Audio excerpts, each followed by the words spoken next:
We are meeting after a gap of 2 weeks, two rather noisy weeks, which is why we had to postpone the meeting last Tuesday,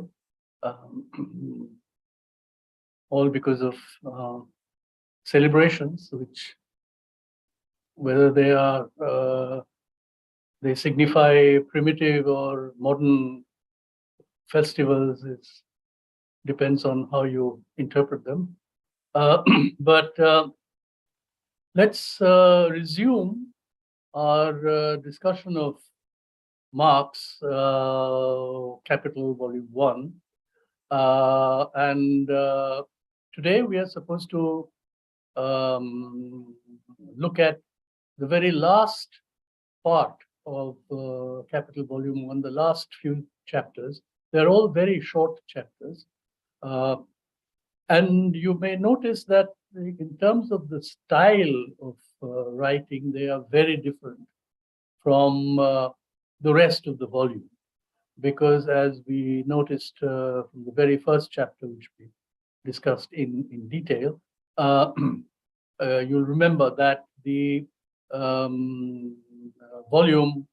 Capital Volume 1, begins with a discussion of commodities, and that is because the entire exercise is an analysis of, is a conceptual analysis of of capitalist production, and in terms of very standard Hegelian procedures, it begins with the most immediate, that is to say, unmediated, the most directly perceived appearance of capitalism, capitalist production, and that is the world of commodities. Commodities are the first things that appears in our perception when we begin to think of capitalist production. And so that is where Marx began the volume, and then slowly, gradually, looking at this appearance and the various layers of mediation through which that appears before us. What are the procedures, the assumptions, the material forces that lie behind that world of appearance, which is that of commodities. That is how the entire volume is constructed. But then the last section, Marx actually deals with something else, and that is, you could argue that this whole discussion, the conceptual analysis, is really a structural analysis. It's all synchronic, all at the same time. He takes the capitalist mode of production and looks at its structure. How is it structured?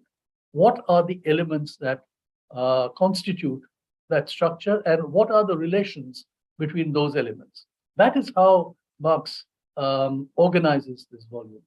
But then he asks this question, where does it all begin? Because clearly one of the things he's remarked on at various stages, and he will deal with this more explicitly now, capitalist production did not exist from ancient times.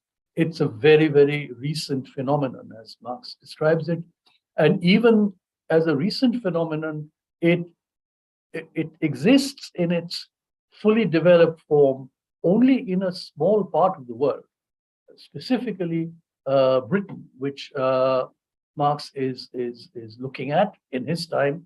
That was the most well-developed country of capitalist industrial production, but it was beginning to show in other countries too. And Marx asks the question, how did capitalism emerge? How did capitalist production emerge? What are the conditions that were necessary for capitalist production to emerge? So this is a historical question which he asks. And his treatment in these chapters is also very different. It's a narrative history. Slices of narrative history. It's not a single connected narrative history, but he takes specific elements and which he will isolate as the conditions that made capitalist production possible. And then he traces historically the emergence of those elements and how they got interconnected with one another to produce the necessary and sufficient conditions for capitalist production to emerge in Britain. So these chapters, the last section, has a different style. It's a narrative, historical style that is followed in these chapters. Let's look at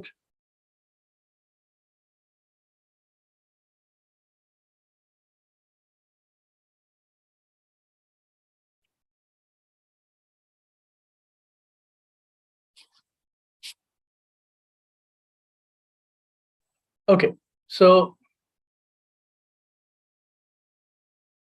let's look at Marx's introduction to this. This section is actually called the so-called primitive accumulation. And that, of course, immediately raises the question, why so-called? What does that mean? And it refers to something in Adam Smith. Adam Smith also asked this question: how does the division of labor, which results in industrial production, in this great advance in the scale and intensity of production, which was Smith's main point of discussion, how did that emerge? Where does that originate? And Smith simply identifies that origin as the accumulation of stock which precedes the division of labor. So Smith does not go into any detailed discussion of the conditions that would have to be necessary for this accumulated stock to become or to lead to division of labor. He simply points this out, that it begins with an accumulation of stock in the hands of merchants and traders, who then turn to the division of labor, all of those techniques of production in terms of machines and so on, which would lead to the rapid increase in the scale of production. Marx, the whole point of this section is to show that this identification by Smith is not adequate at all, right? Previous accumulation is simply not a good answer to the question of the conditions that make industrial production possible. So therefore, the so-called, and what Marx will show is why the conditions have to be much more specific than simply accumulation of stock. That wealth accumulates in the hands of certain merchants. That is not enough for industrial production to begin. Other conditions must also exist. So that is the whole discussion, which is why it's so-called. There is also a little, it's not quite a problem, about the use of the term primitive accumulation. That's the term which is used in the English translations of Capital, the early English translation, which was by Samuel Moore and Edward Aveling.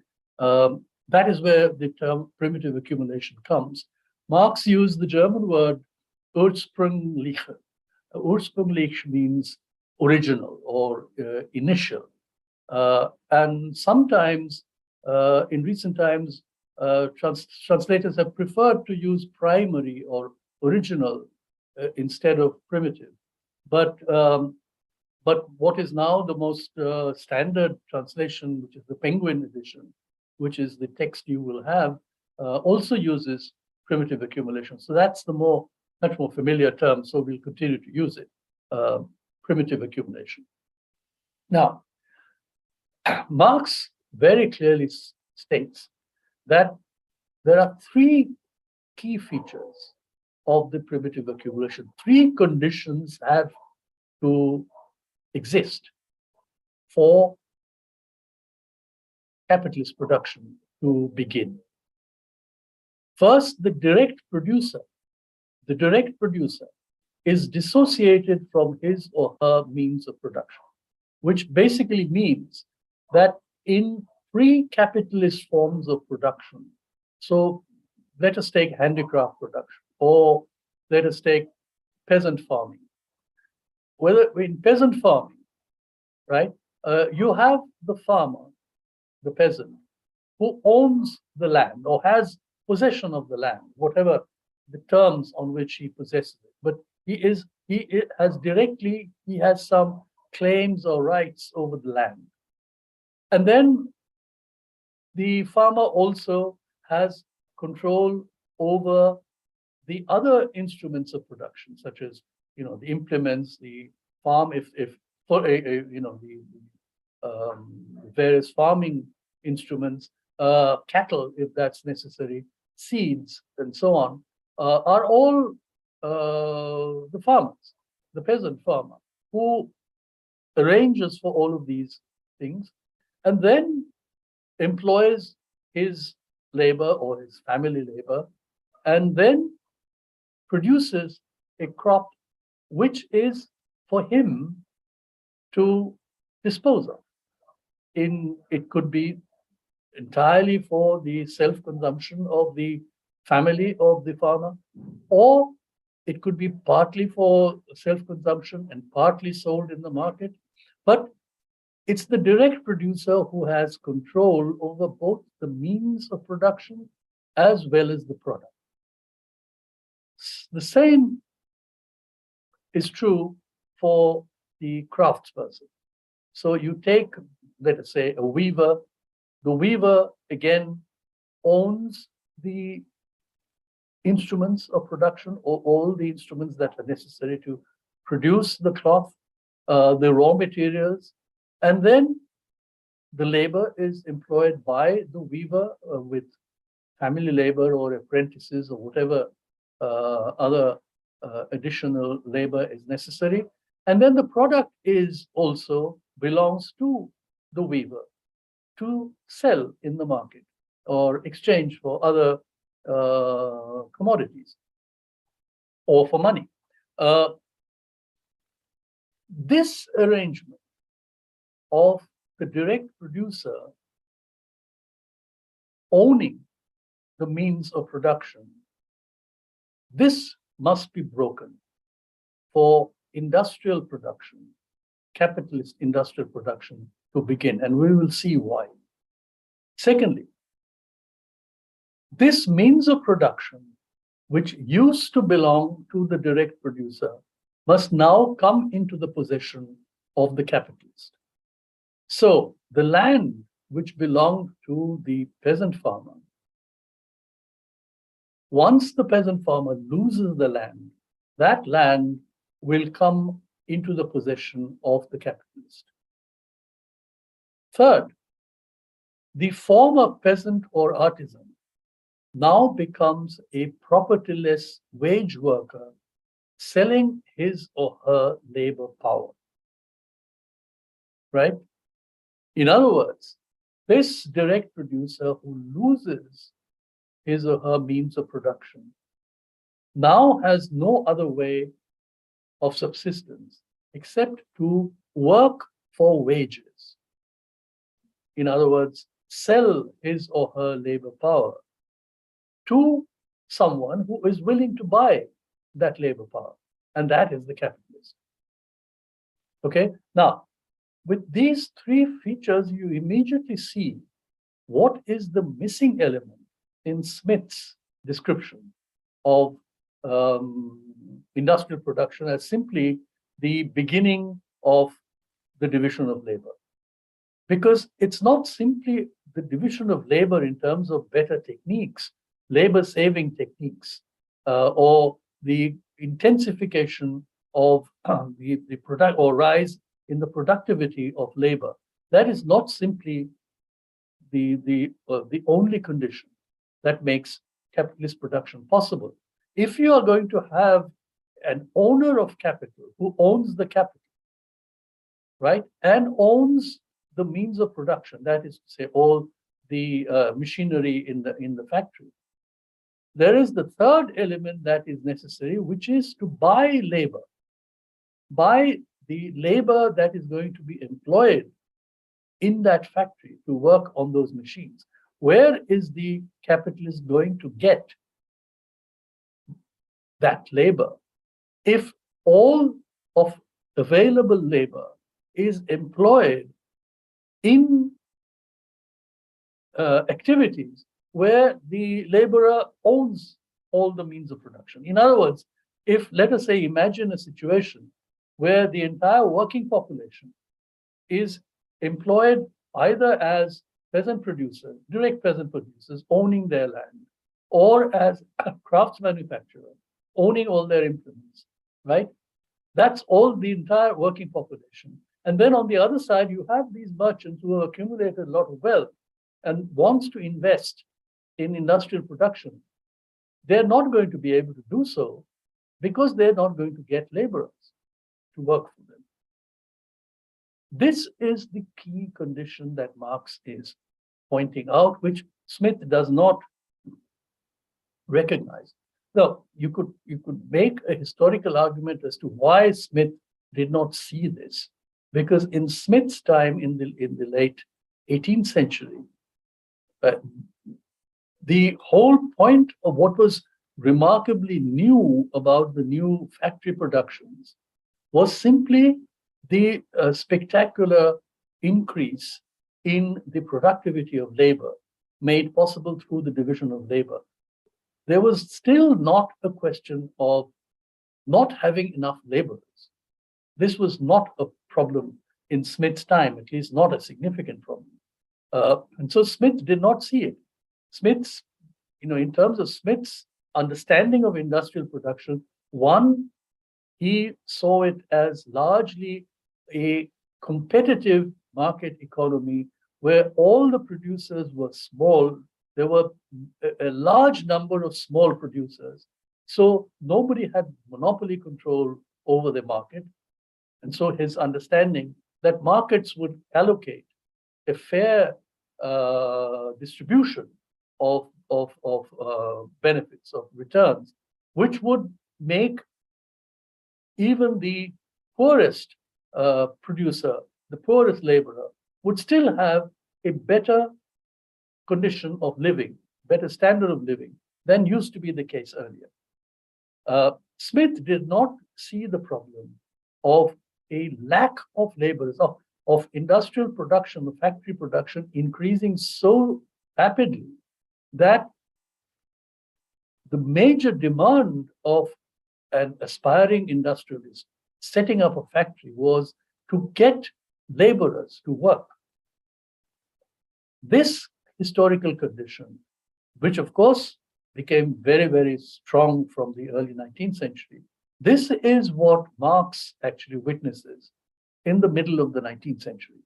And Marx therefore identifies this as a necessary condition.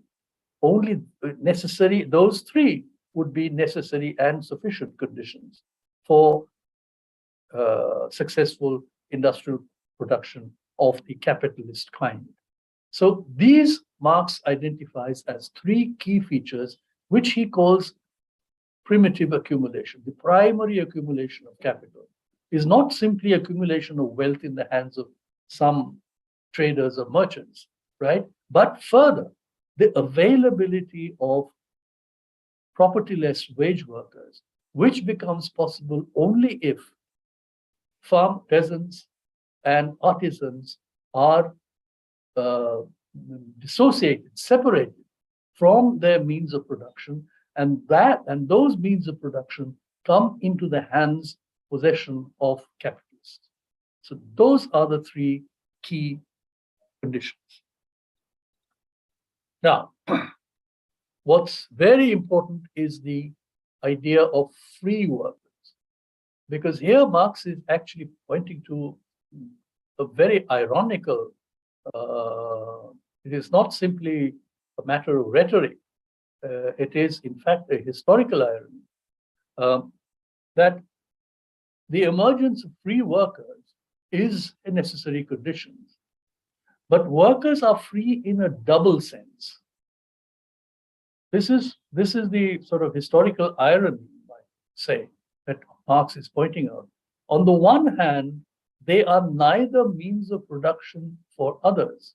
That is to say, they become free from earlier conditions of dependence on others.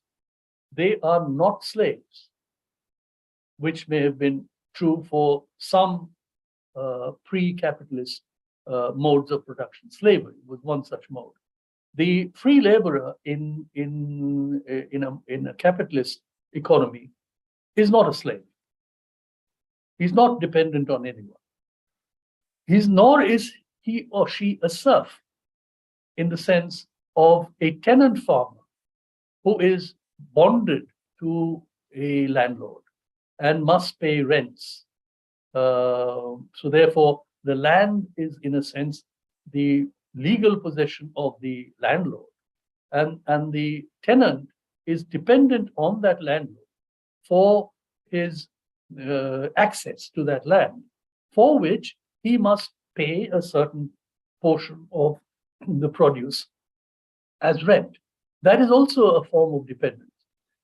Slavery, the serfdom also ends in order to make laborers free.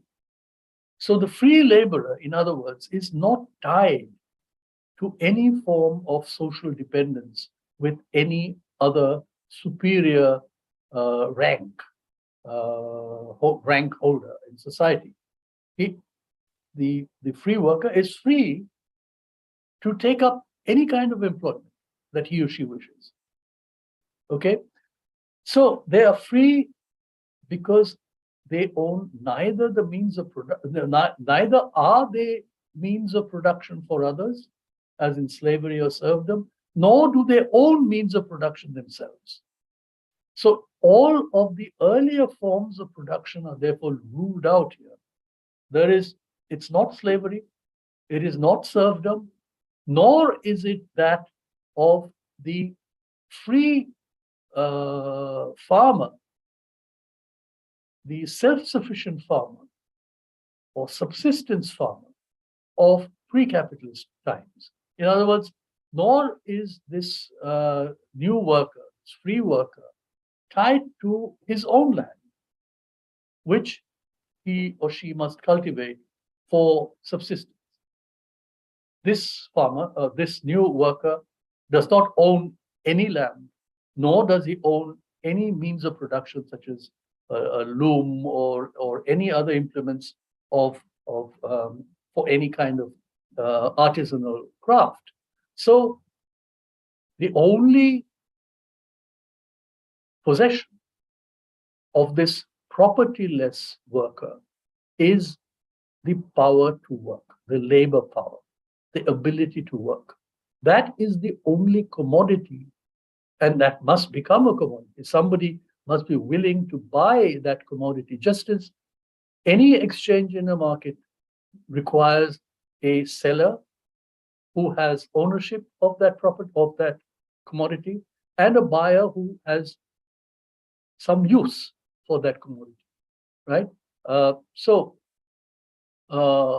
Exactly that way, the ability to work, the labor power, must become a commodity, so that there will have to be a free worker who is free to sell that labor power, and there must be a capitalist owner who of means of production, who is willing to buy that labor power as a commodity. That is the free worker in a double sense, which is an absolute necessity for capitalist production to become possible. Now,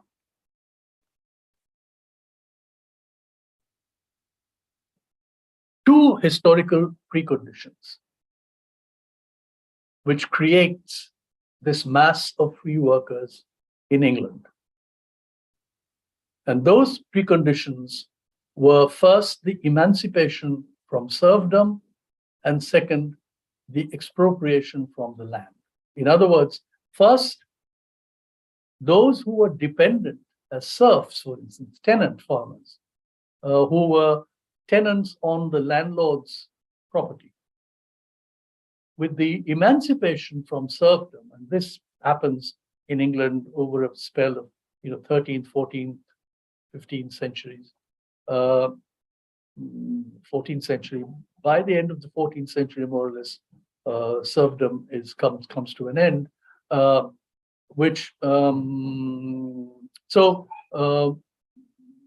These peasant tenant farmers no longer are serfs. So they are no longer legally obligated or tied to no longer obligated or tied to the land, to the landlord.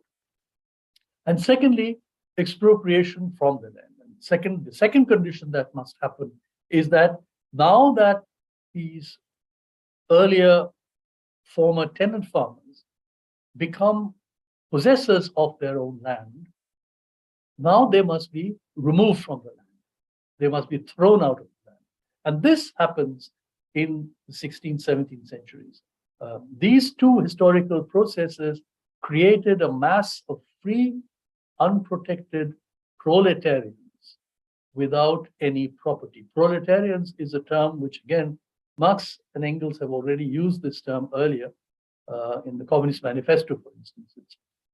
It's used several times, and the term is taken from Roman history, where proletarians were they were used in the sense of sort of vagabonds, people who essentially propertyless people, who were not tied to the land, who were not tied to any kind of feudal estate or any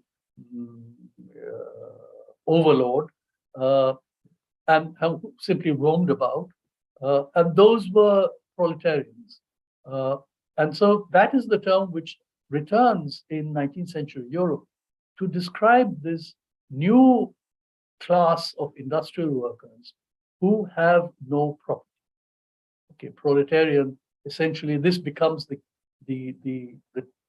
key term which describes propertyless workers who now must sell their labor to the owners of capital. Now, how did the expropriation? So first there is the removal from serfdom.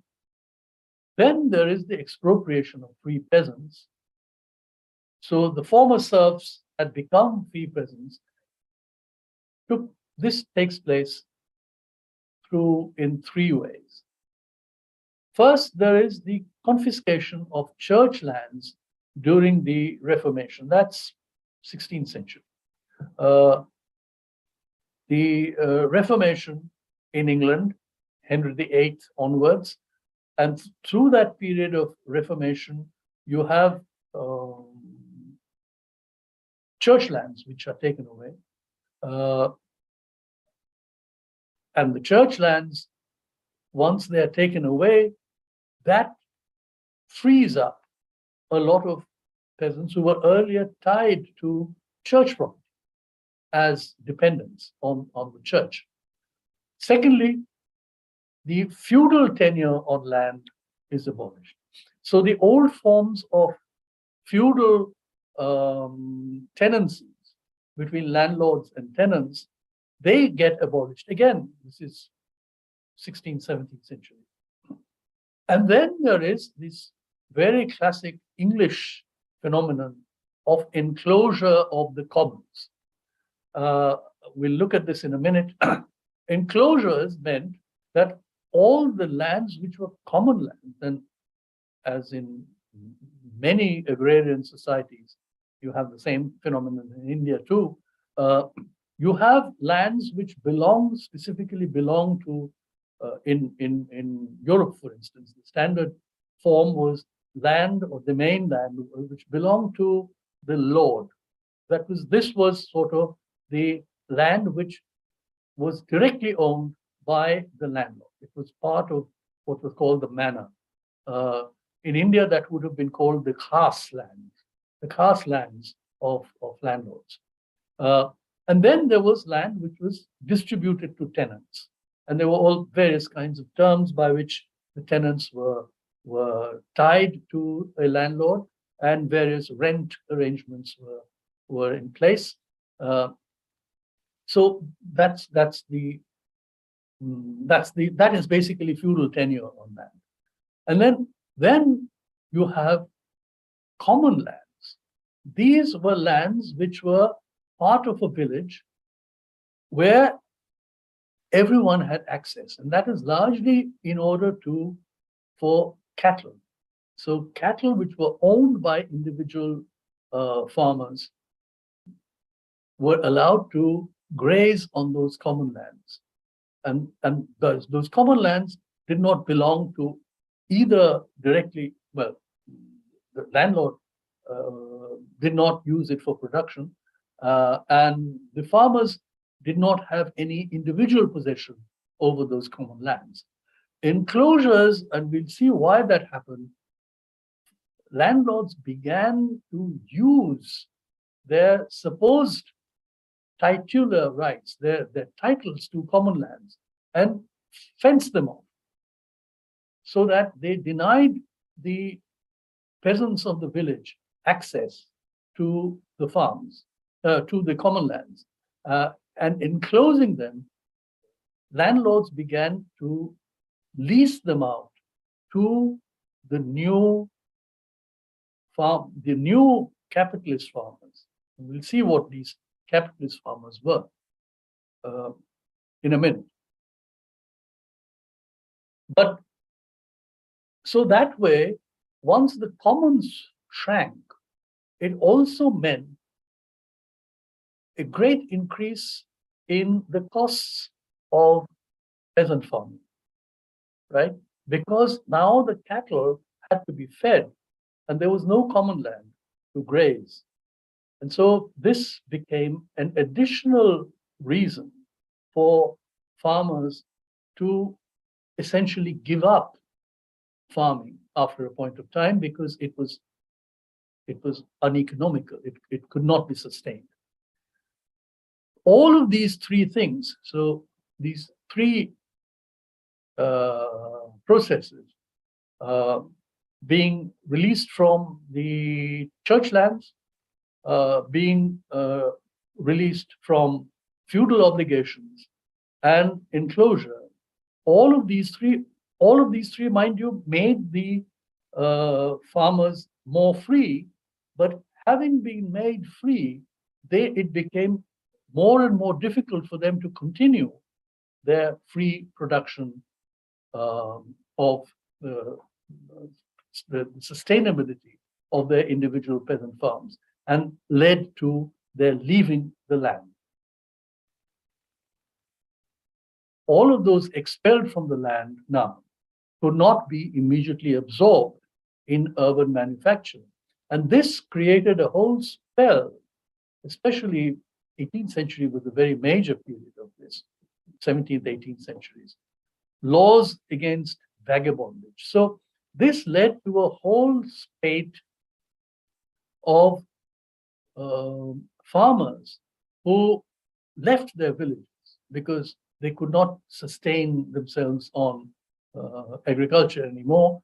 They flocked to the towns, right, and become vagabonds, essentially, roaming around the countryside and roaming around into towns, often as beggars, but very often taking to crime of different kinds.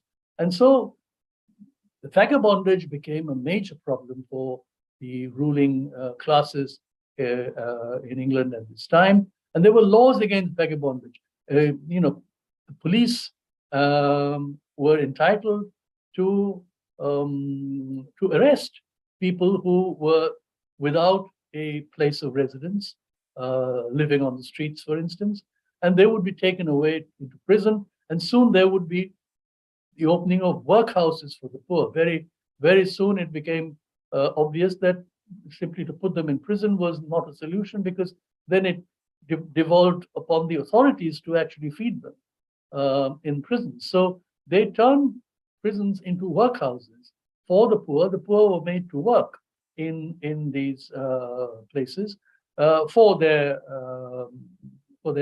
subsistence.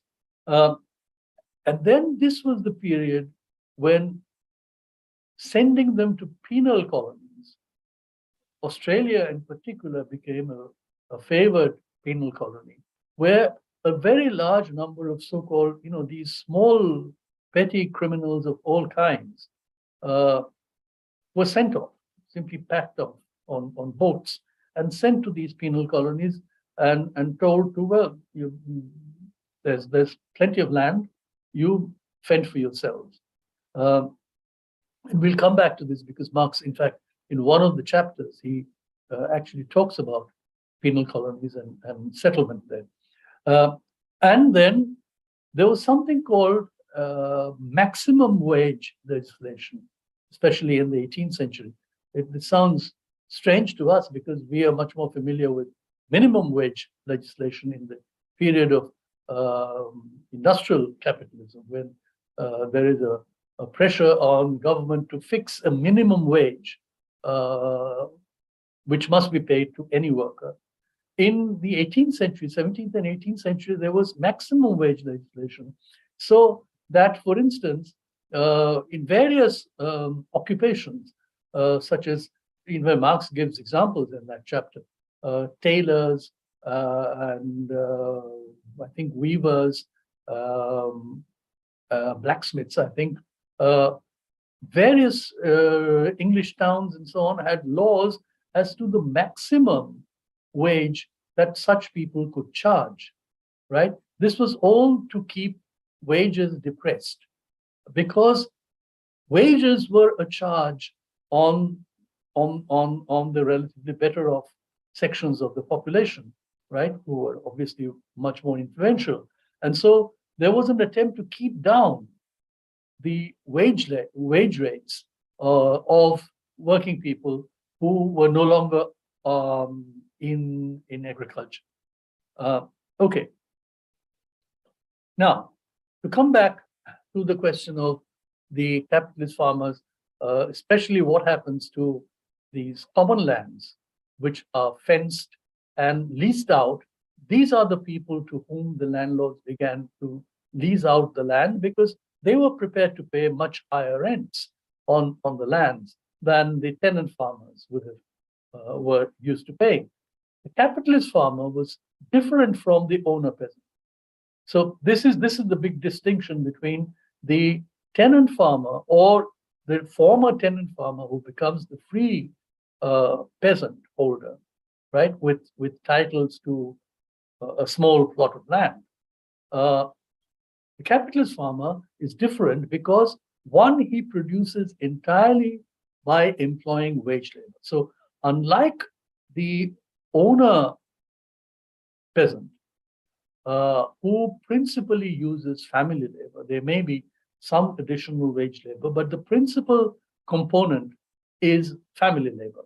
And a substantial part, or at least some significant part, is for the consumption of the family itself. The remainder is marketed, sold in the market, but again, largely for other subsistence goods, other things that are required for the subsistence of the farmer's family. The owner peasant did not produce in order to accumulate and invest again, right? The basic logic was subsistence. The new capitalist farmer first of all, employs wage labor, and that is the entire labor component of this farm is supplied by wage labor. And second, the entire produce is sold in the market, right? And the object is to make profits. This is the new capitalist farmer. And this happened in England mainly because of the rising demand for wool. Rising demand for wool, both for manufacture of woolen garments in England itself, but even more so to supply the garment industry, the garment manufacture. This is not industrial manufacturing, by the way. This is basically old style guilds. But for instance, Belgium, Flanders was a very major place for producing woolen garments, and the wool was supplied from England. So you have these capitalist farmers who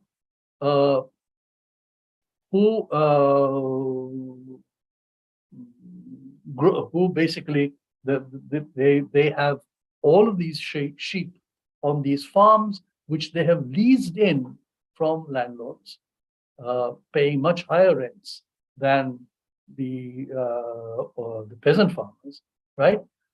And the wool is exported. So capitalist farmers leased in agricultural lands and converted them into sheep farms. This becomes a very major source, both of the initial sort of formation of wealth, as well as the expropriation of peasant farmers from the land, so that, as Marx is suggesting, the enclosure of the commons becomes a very major part of throwing owner peasants out of the land and turning them into wage laborers who could be employed in the new industrial factories in the cities. Now, the other thing that happens with the creation of a pool of wage laborers, it creates a home market for the products of capital. Now, you will have to ask the other question. So now you have enough wealth in the hands of some people who were presumably earlier traders or merchants, so who now have enough wealth to invest in factories. You also have a pool of wage labor who could be employed in these factories. But the question is, who will buy the products of industrial production? And unlike Smith's argument, where you still had a notion of luxury production, wealthy people who would use their money for buying luxury commodities, which would be sold by producers with improved technology. And this would employ more and more people, right, whose conditions of life would also improve. This was Smith's version of the growing prosperity of the country. Unlike that picture, Marx is asking the question, there has to be a mass market, a market for commodities that are bought by a mass of people, not just by a small section of wealthy people. Where would that mass market come from? And this is, very interestingly, the same people who have lost their means of production in the land or in the crafts, right, who have now become wage laborers. These are people now who must buy all of their means of subsistence from the market because they do not produce anything of their own, right? They work on the means of production owned by other people. The products of their labor are not their property. They are owned by the owners of the factory. Okay, so the laborers who are paid wages must now use their wages to buy all of the things that they need and their families need for their subsistence. So as a result, the destruction of the old domestic industry is a necessary condition for capitalist production. So effectively now, it's this pool of wage workers who are employed in the factories who also now become the consumers of the products of industry. So one of the big things that the Industrial Revolution achieves is the availability of commodities of mass consumption, which become cheaper, right? So it's things like cloth, for instance, here you see bread being produced and so on and so forth. A lot of these things, most things of consumption, of daily consumption, must now be bought from the market. And these are the products that become, that are now produced by industry, by factories, okay? So this is another consequence of primitive accumulation. Primitive accumulation, that is to say, the separation of the laborer from the land or from their crafts, okay? It both creates a pool of laborers who have no option but to work for the owners of capital, sell their labor power to the owners of factories. They also consume what are effectively their own products, the products that has been produced by their labor, but they have no property over those products. They now have to use their wages to buy all of those things, such as clothes and all other items of their subsistence from the market, okay? And that creates the new market of mass consumption. Questions?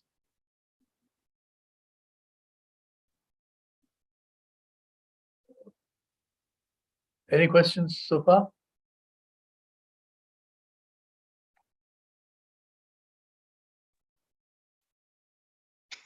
So, Partha, there were some farmers there, and when they were thrown out from their lands because of that enclosure movement, which we popularly call as, but Yes. then you are saying that the capitalist farmers, they were shifting from farming to cattle grazing or rather sheep rearing farms. So the impoverished farmers who were thrown out, were not they taken to those lands for the rearing up of those sheep? Yes, but you see, the number of people who were employed in, for instance, sheep farming was not a very large number, right? Yes, there were sheep farmers, and a lot of English literature of the time. You will find accounts of sheep farming in England, and the people who are employed as sheep farmers, they were usually people from the village, from the same village, who may have had their own land before and no longer have it. But you see, the problem with the common lands, enclosure of common lands, is that the common lands did not actually physically belong as private property of farmers. The fact that common lands were no longer accessible meant that farmers who did have their own lands found it much more expensive now to continue with farming their own small plots, because all the cattle which they employ would now have to be fed out of their own basically they have to buy the food for the cattle, right? And this is what the loss of the commons mean, right? So on the one side, the loss of the commons means that the farmers of the village who continue to have their own lands, right? But are denied access to the commons. And this makes their own plots, own farming, much less economical. So that's one effect. And the other effect is the rise of these new capitalist farmers who are into exports. They have nothing to do with the rural economy itself. They are basically, the wool in particular is exported. This creates a new class of capitalist farmers with money which they can now invest, right? So this is the other source. Yes. Okay. So Partha, there's a question from Aparna. please, Should I read it out? please. Why Marx called new class people are unprotected proletariat? Well, this is the free, the so-called free worker, right? Now, the free worker, before they were thrown out of the land, they would have been protected in the sense that they were in a certain dependent relation with a feudal lord, for instance. Now, we can understand this, in terms of, let us say, think of the landlord tenant relation in our societies before, let's say 100 years ago, 200 years ago. Now, there were landlords, there were zamindars, right? And the farmers of the village had various kinds of relations of dependence with that zamindar. They were probably obligated to supply free labor to the zamindar's farm or to the zamindar's household. The women of the peasant families would have often had to go and give free labor in the zamindar's household, for instance. These were dependent relations, but the dependence meant, in a sense, what Marx is saying, there is a certain protection. We have all kinds of stories, for instance, in times of scarcity, in times of, let us say, some disaster, villagers would turn to the zamindar as their main protector, right? So these are feudal relations of a certain dependence relation. Now, once that breaks, right, the farmer becomes free. The peasant no longer has any tenancy obligation to the landlord. There is no authority of the landlord anymore. Okay, the peasant may have full rights over his little plot of land, but the farmer is no longer protected. So if there is a disaster, if farming becomes uneconomical, if there is a failure of the harvest now, there is no landlord to turn to. So in this sense, and once the farmer also loses his claim to its own plot of land, okay, then that farmer becomes fully free, but also completely unprotected. Okay, unprotected and propertyless. This is what unprotected proletarians mean. They are unprotected. They have no ties of dependence, and therefore they are free in that sense, but they have no property of their own. Okay, and so they must now, as free individuals, they have to come looking for work, come to the cities looking for work, and if they find, and of course it's entirely up to them now, to go and offer their labor to factory owners. This is the new pool of workers. Okay, now let's turn to look a little more at the owners of capital. Who are they? And Marx in particular looks at two kinds of owners of capital, pre-industrial capital. One is the usurer's capital, that's to say money lenders, those who lent money and made profits out of the interests, and merchants, traders.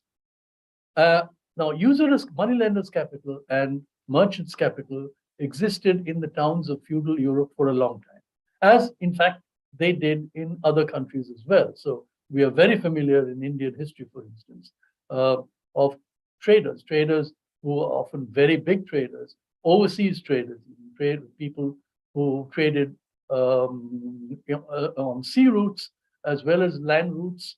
And of course, India being a very large country, you had very wealthy traders who traded from one part of the country to another.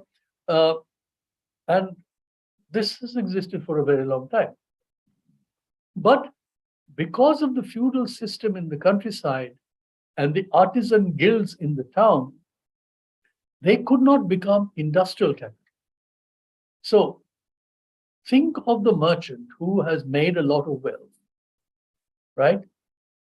One, to turn this wealth into industrial capital, one, as we've already discussed, the feudal system in the countryside meant that all available workers were already in dependent relationships, right, with owners of the land, landowners, landlords. And so you could not have new workers. And in the towns where you have, in Europe in particular, you had the various guilds, the very sort of large associations of various craftspeople who are united into guilds, where they would have apprentices and so on, all the training and so on in a particular kind of occupation. All of this was part of these guilds. And so even in the towns, workers were members of guilds, and guild membership was very strict. You had strong ties of association within the guild. You could not just move around from one guild to another. And so even if there were merchants with considerable wealth, there was really no option, no opportunity to convert this wealth into what would become industrial capital of the new kind, that's to say, factory production, employing wage labor. Because one, there was no availability of wage labor, either from the countryside people coming in or within the cities themselves, the towns themselves, where workers were already organized into guilds. So where did accumulation of merchants' capital in Europe come from? What were the sources where these conditions were broken? We've already seen the consequences of things like enclosure, the end of the feudal tenures, enclosures, and so on. That releases free laborers from the land who move into the towns. On the other side, on the side of the merchants, the accumulation of merchants' capital, what happens in particularly sort of 17th, 18th centuries? You have gold and silver mining in America. This is a major source of wealth coming in to Europe. This, of course, is mainly in the Spanish colonies, right? And it's a very interesting question in European history, that Spain, which is the main imperial power in the Americas, and especially on the gold and silver mining, which are mostly in Central and South America, all part of the Spanish Empire. That gold and silver comes into Spain, and then through the networks of trade and money lending, it goes into largely the new merchant commercial capital centers, such as Holland and England. That's where this money moves in through the trading networks and the banking, the medieval or the late sort of early modern banking systems. So gold and silver mining in America leads to one form of primitive accumulation in Europe. Then there is the plunder of India. Of course, this story we all know very well. The European companies, especially the English East India Company in India, in the early period through the 18th century, the plunder of there's both the company wealth as well as the private wealth of various company officials, which are essentially taken to Europe.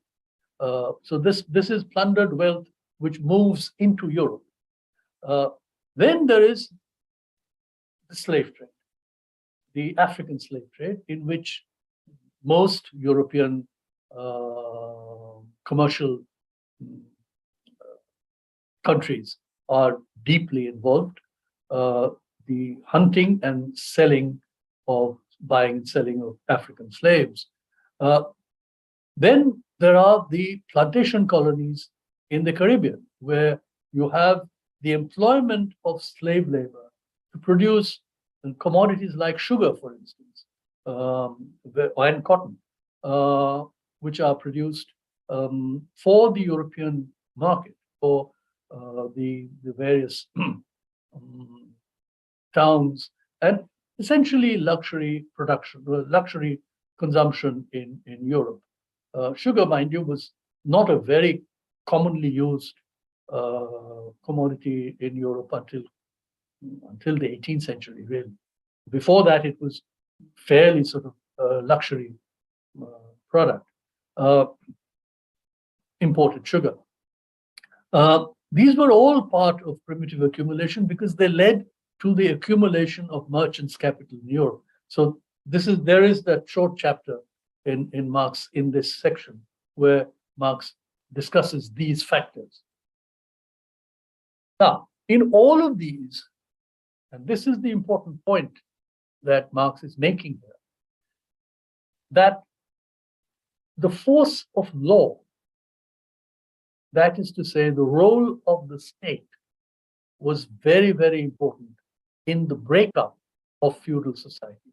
So this breaking up of the feudal relations, which is a crucial condition of the emergence of free laborers, right? For industrial production to become possible. This force of law, it requires law to break up feudal society, and therefore the state actually intervenes in this part of the historical process to make industrial capital possible. And here, on the one hand, there is just the direct abolition of various feudal terms of tenancy by law. There was also facilitating the enclosure of the commons, which also required various laws to be passed. And the landlords who were interested in leasing out their land to the new capitalist farmers, they put pressure on the state, parliament, to pass laws which would facilitate the enclosure of the commons. Then a very important item that Marx points out here is the public debt. That is to say, the state borrowing money, and the state, or the king and the king's ministers and the central organs of government borrows money. One, of course, there are, and that's always the case, the military expenditures of the state. The state, and don't forget, this is the period when every European country is involved in large-scale warfare, and Britain in particular is engaged in overseas warfare. They build up the biggest and most powerful navy in this period, and engaged in wars. And wars require the king and the central organs of government to raise money, and they do this by issuing bonds. That is to say, borrowing from the market. This is the public debt, the debt of the state, right? Now, this leads to primitive accumulation because the debt is repaid. So essentially what happens is, as Marx describes this very well, the owners of wealth, the merchants, for instance, they are able to invest a considerable part of their wealth in bonds, that is to say, by borrowing, by lending to the government. Now, by lending to the government, it's absolutely, completely secure and safe lending, unlike lending in the market, where, of course, there is enormous uncertainty, and it's not at all certain that one would necessarily recover all the money that one lends out, right? We know of banks failing and so on and so forth. So money lenders and traders, if they lend out their money, they would have to be very vigilant in order to recover the money that they lend out. By lending out to the state, it was completely guaranteed that they would get the money back. And what this leads to is that the government then has to raise revenues in order to pay back the debts, right? And they do this by imposing a whole range of taxes and other measures, not necessarily on the rich, right? But taxes, for instance, on a whole range of commodities that are used or bought by ordinary people. And so this adds to the economic pressure on the small owners. So part of just as, for instance, enclosures, loss of access to the commons, that raises the costs of maintaining the small peasant farm. Similarly, having to pay indirect taxes of a whole range of things, right, raises the ordinary costs of living for small owners, which leads further to the pauperization, the forcing farmers to sell their lands and then move into towns. So the role of the state was therefore crucial in primitive accumulation. Primitive accumulation in the colonies. Now, in Western Europe, primitive accumulation had been more or less accomplished by the mid-19th century. Okay, so by the time Marx is writing, for instance, in Britain, there are virtually no peasant farms anymore.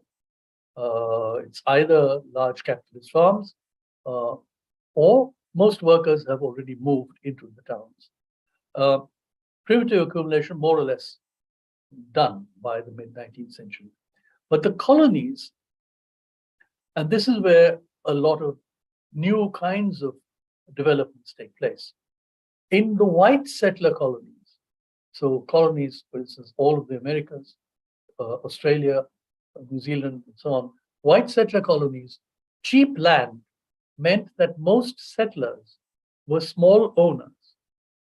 There were no wage laborers among settlers, or very few wage laborers among settlers, because when relatively poor Europeans would arrive in the Americas, for instance, they would, because there was so much land which the settlers had, of course, the indigenous people had all been thrown out. I mean, they either were killed or they died of epidemics and so on, or they had been pushed back all west ended up in reservations in various Western states.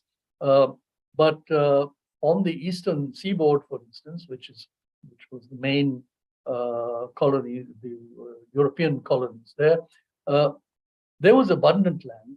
And so anybody who came in, walked off the ship, would be offered, very cheap land, which they could settle. And so there were no wage laborers available, which effectively meant that industrial production of the modern kind in Americas did not quite begin until the late 19th century. Plantation labor, there were, of course, plantations where which required labor, but this was supplied by African slaves. So whether in the Caribbean or in the southern states of the United States, it was mostly employed by Caribbean African slaves. After the abolition of the slave trade, indentured labor from India was imported into the Caribbean, Mauritius, Fiji. Indenture was a system some of you would know, where it was essentially a system of bonded laboring. So Indian laborers were taken mostly from Eastern India, Bengal, Bihar, and so on, and shipped off to these places with long-term contracts. So they were supposed to be working in plantations for 10, 15 years, after which they were offered the option of either returning to India, very few did, or they were offered small plots of land where they could settle, and that is the source of the large populations of Indian origin people in many of the countries of the West Indies, for instance, or Mauritius, Fiji, etc. So this was also a certain part of primitive accumulation, but mark you, this did not lead to the conditions for industrial production in these places because there was no free labor. Okay, and this is where Marx's chapter on systematic colonization, which occurs in this section in Capital Volume 1, is interesting. Systematic colonization was a proposal by Wakefield to enable employment of capital in the colonies. Right? It proposed to create a class of wage laborers in the colonies. So basically, if you look at Marx's description here, what Wakefield was proposing, this is early 19th century, so in Australia, and what Wakefield was proposing was that people would be sent to Australia, but would not be given land of their own, right? They would have to be employed as wage laborers. That would be the condition for their being sent to the colonies. And so, but this really did not quite take off. And Marx discusses why it becomes necessary because, again, pointing out that the absence of wage laborer means that in these settler colonies, industrial production cannot take place because there was no wage labor. Mass immigration of laborers into the Americas did not happen until the early 20th century. So this systematic colonization plan actually fails. Now, the overall historical argument now. So we've already mentioned that this entire section is an examination of the historical conditions for the rise of capitalist production, capitalist industrial production. And so there is a theory of historical change that Marx is advancing here. And the key to this theory is, one, the argument that each mode of production gives rise to contradictory forces and creates the condition for its own destruction. So effectively, Marx has been arguing that whether it's slavery or feudal mode of production, it creates its own opposite or contradictory force, right? Within that mode of production, its opposite force is also created within that mode of production and finally leads to its own destruction. So this is where, for instance, in the case of feudal production, for instance, the emergence of the enclosure of the commons, for instance, or peasant movements, peasant uprisings, which lead to the weakening of feudal tenancy structures, etc., etc. All of you can go into a whole series of historical events which mark the rise of this contrary force, which creates the conditions for the collapse of the pre-capitalist modes of production. What would be the contrary force within capitalist production? Marx in this volume essentially talks about the conditions that make conditions for the reproduction of capital, right?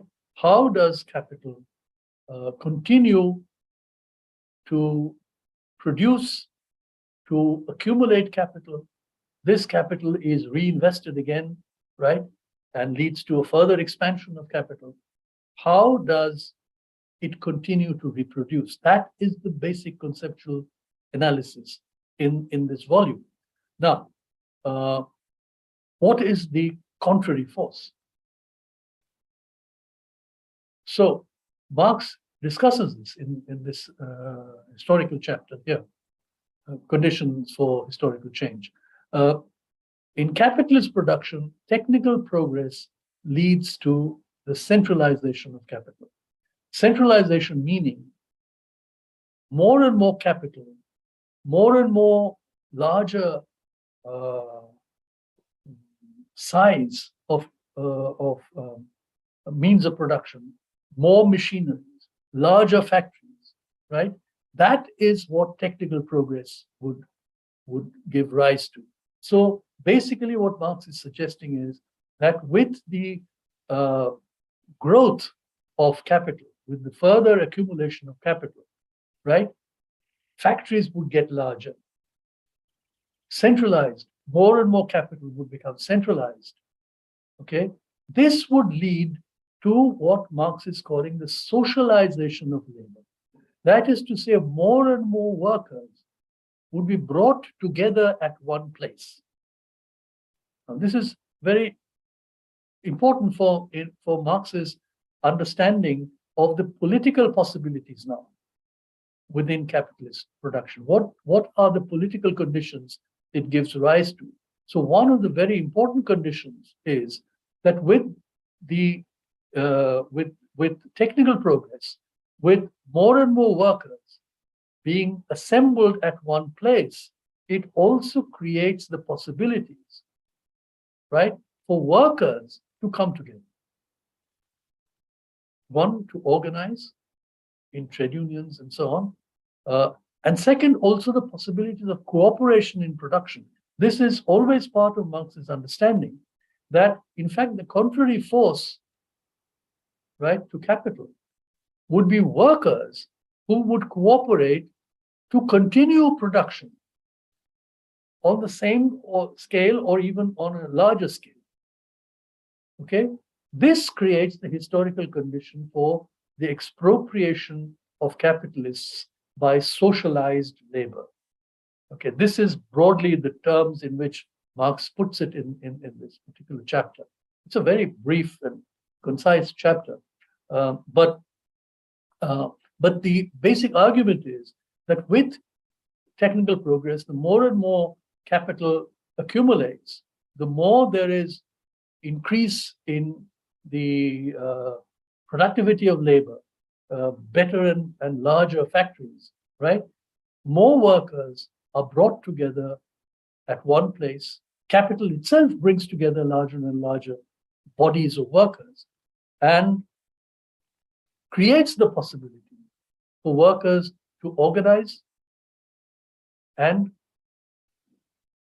bring about the possibilities of a socialization of production, right?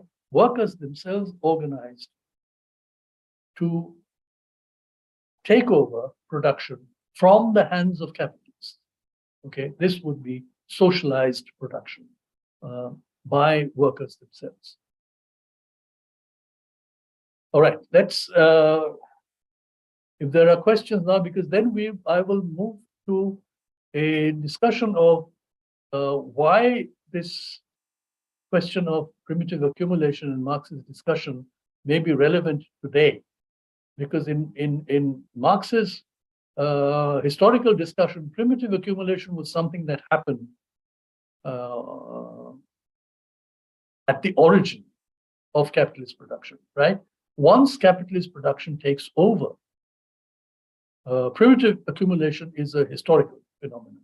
It's something that happens at the in the beginning of capitalist production.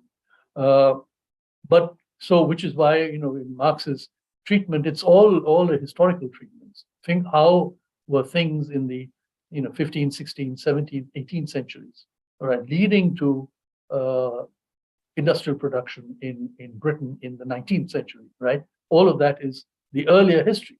But in other parts of the world, primitive accumulation is a feature of the present.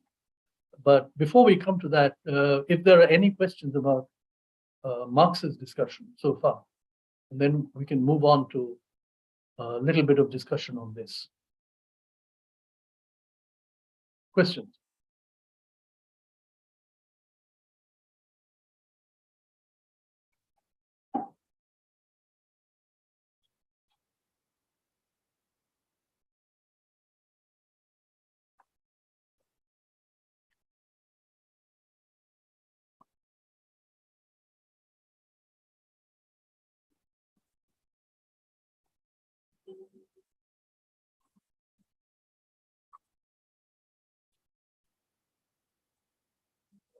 So should we move on?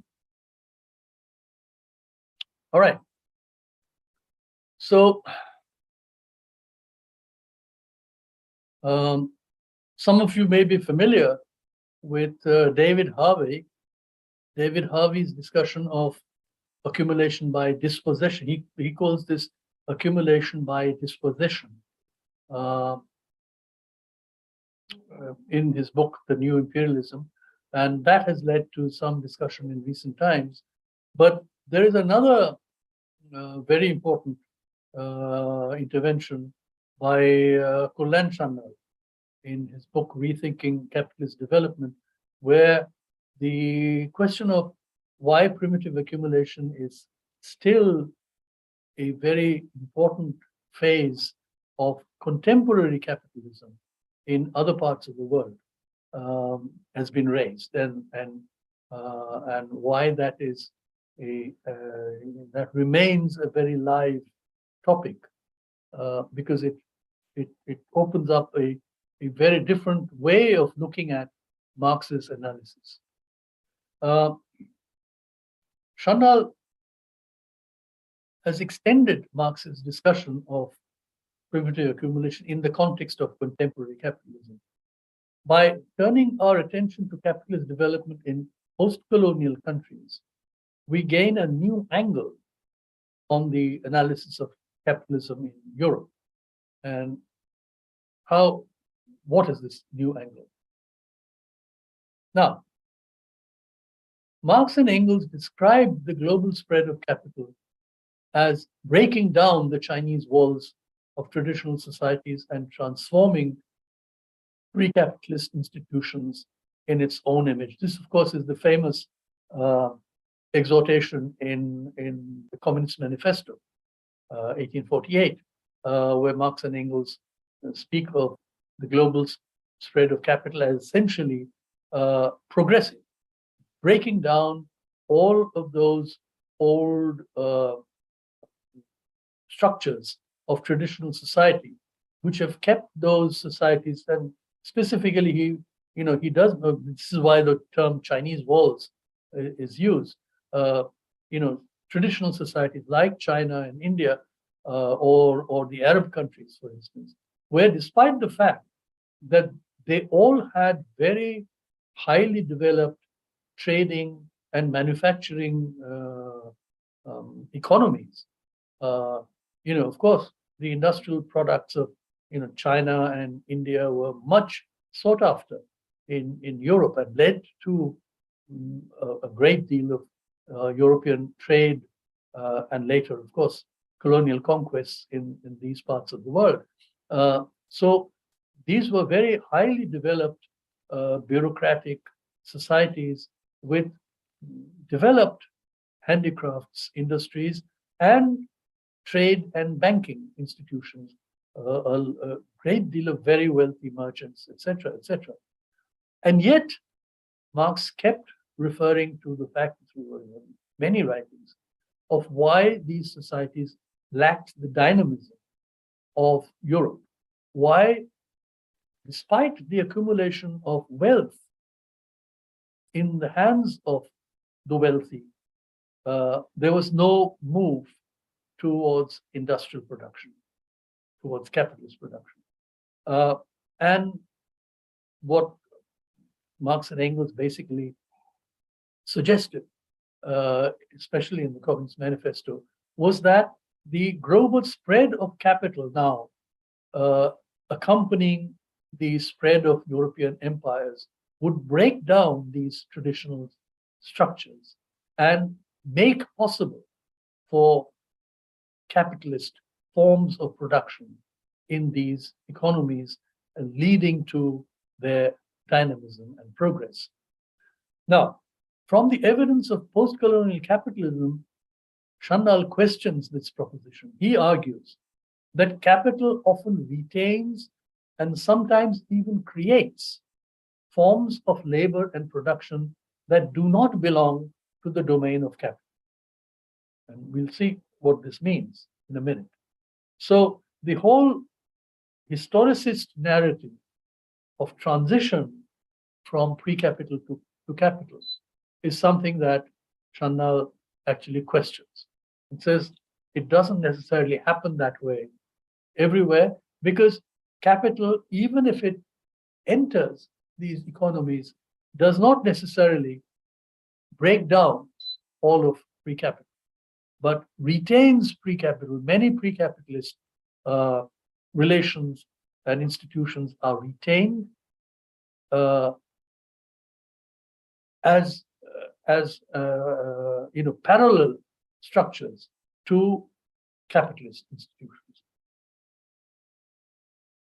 And the key argument that Shandal advances is that whereas primitive accumulation does indeed mean that labor is separated from land to become free wage laborers, right? What Marx is describing is one where once this process is complete, that is to say, most or all of pre-capitalist producers are essentially separated from their means of production, either the land or their crafts, okay, and have become propertyless wage laborers. Once that is complete, capital becomes self-subsistent. That is to say, it does not need anything outside for capital to continue to reproduce itself. It reproduces itself through its own dynamic logic, right? Through continued accumulation. Now, but the question that Shandal is asking is, what if all peasants without land cannot be employed in industry?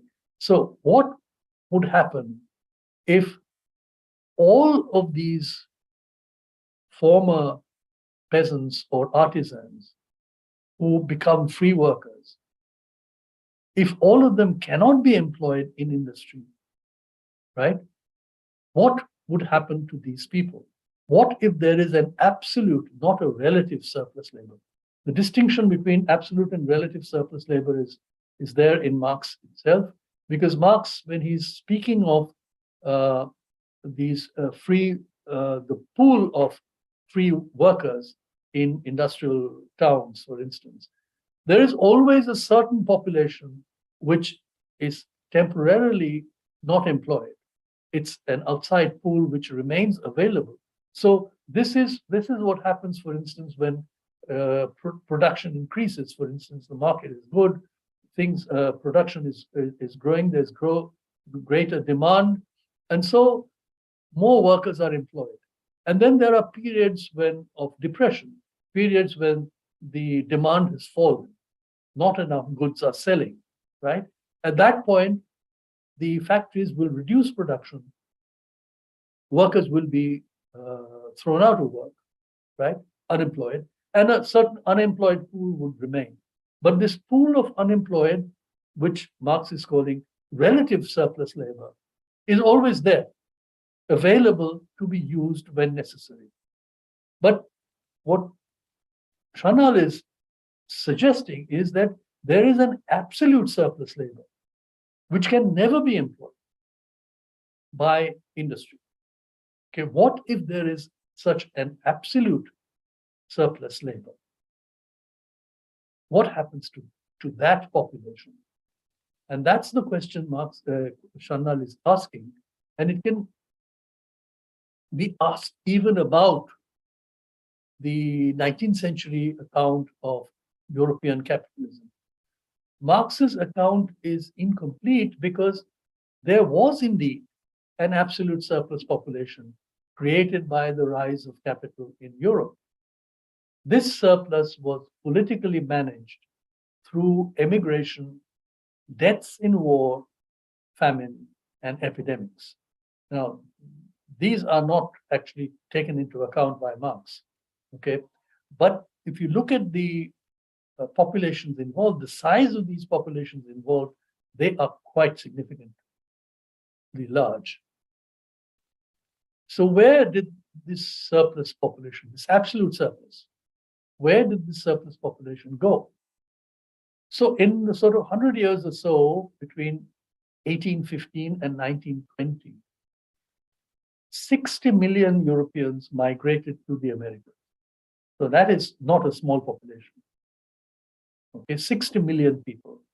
That is the size of any large European country. They migrated to the Americas.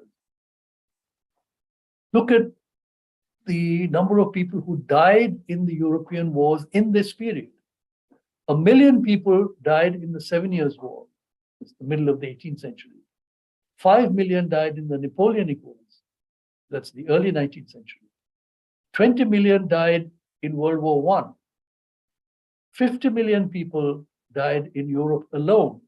We're not counting deaths in the Second World War outside of Europe. Just in Europe alone, 50 million people died. So this is population that died in the World War. And of course, as you can well imagine, most of these people, they were not from the wealthy sections of the society. They were really mostly from the poorer sections of society. Okay? 1.5 million people look at epidemics in the 19th century. 1.5 million people died in the Irish famine of the 1840s. And there were smaller famines all the way through in Europe. Millions died in epidemics in Europe. Most of these, you do not even have proper estimates of how many people might have died. Millions died until the Spanish flu in the early 20th century, okay, just at the end of World War I. So it's only after that, in the 20th century, that you have much greater control over epidemics there. So which is why, for instance, something like COVID seemed to be so unprecedented, because these kinds of mass deaths in epidemics seem to be over as far as industrially developed advanced countries were concerned. But COVID, of course, becomes a quite unprecedented kind of experience. Such mass deaths. Now, this is the important question that is raised by Kullan Chanal's discussion, that such mass deaths did not carry significant political costs, right, in 18th or 19th century Europe. This was before the days of mass democracy. So the ruling groups, ruling classes, did not have to face a great deal of criticism or agitation, etc., because of so many people migrating to Americas or people dying in wars and so on and so forth. These were part of the sort of normal experience of politics in these periods.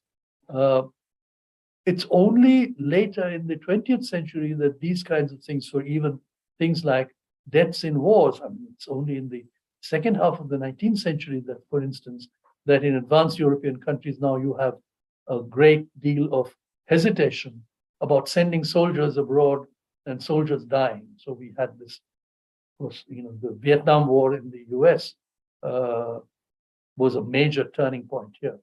The great deal of resentment that was created because American soldiers were sent off to Vietnam and they were dying. And ever since then, of course, we've now seen how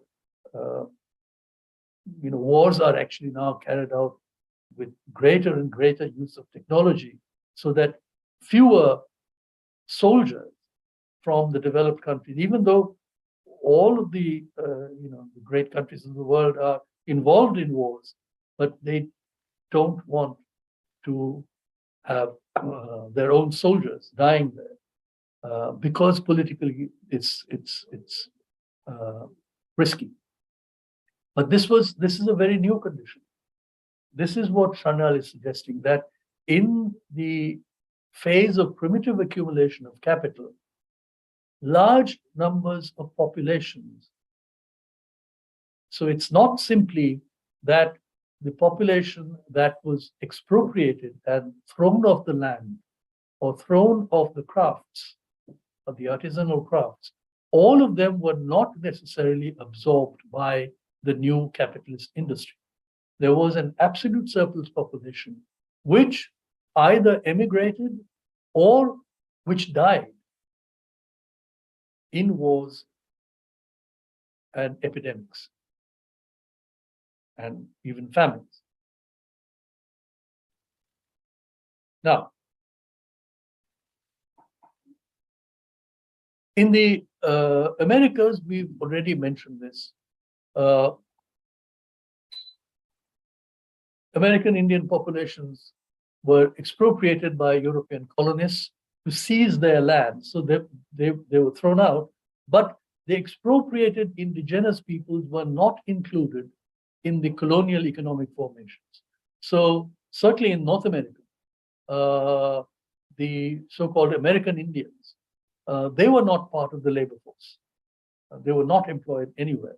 They were sent off into reservations where they were essentially treated in enclosures and not allowed to mix with the rest of society. The abundance of land and other means of production meant that most colonists were small proprietors. Production in plantations, and we've already seen this in the US South and the Caribbean, was carried out by African slaves. The rise of industrial capitalism required a pool of free laborers, and this was supplied, one, by the emancipation of slaves. This happens in America, with the end of the slave trade, and then, of course, at the end of the Civil War in the US in the 1860s, with the emancipation of slaves and the new influx of immigrants in the late 19th and 20th centuries, you have this new pool of wage workers in the Americas. We've already discussed this last time, which was the second way of capitalism, which was different from the English way. The latecomer capitalist countries, especially Germany and Japan, which industrialized under a centralized authoritarian state, extracting surplus from the agrarian sector to finance huge military expenditures to create demand for industrially produced capital and consumer goods. Okay, and the dispossessed peasant population was absorbed into the army. So the huge military expenditures and the creation of these huge armies, which of course then leads to the First World War. But that was one way of politically dealing with the absolute surplus population. Okay, mobilize them into the army. Of course, a lot of them would get killed. Marx called this the second way of capitalism. In the Soviet Union, in some respects, the separation of direct producers from the means of production was carried out much like the second way. One of the major was the collectivization program under Stalin. But even before collectivization, this was theorized as primitive socialist accumulation. So the basic truth that industrial production, whether capitalist or socialist, would require primitive accumulation. That is to say, the creation of a pool of free workers to be employed in industry. This was realized, whether it's Germany and Japan or in socialist Soviet Union, this was realized and carried through. Primitive accumulation had to be accomplished, and in the Soviet Union, of course, it was done entirely under the auspices of the state. Primitive accumulation was carried out in India by colonial officials and European traders who plundered wealth. This, of course, Marx identifies himself. This wealth was carried off to Europe and was made part of the new accumulation of merchants' capital. In the 19th century, Europeans acquired land in India for tea and coffee plantations and for mining. This was not a very large quantity of land because most land in India was not under European ownership. It was very small, but still you had these plantations and there was some mining, European owned. British companies built railways and other infrastructure with the support of the colonial state. Okay, so land was acquired. And as you know, most land legislation, land acquisition laws in India were from colonial times, precisely these sorts of times when the state needed land for infrastructure building. However, in the vast agrarian sector, the colonial state was faced with the political problem of large-scale dispossession, right? Which led to peasant revolts as well as famines. Now, this was well realized from the late 18th century onwards, and certainly from the early 19th century, that if large populations were thrown out of the land, then there would be a major law and order problem. And the colonial state would be faced with this problem of both, either it would lead to famines on the one side, or it would lead to revolts, peasant revolts of different kinds, which was true. All of 19th century was marked by peasant revolts in different parts of India, as well as by famines.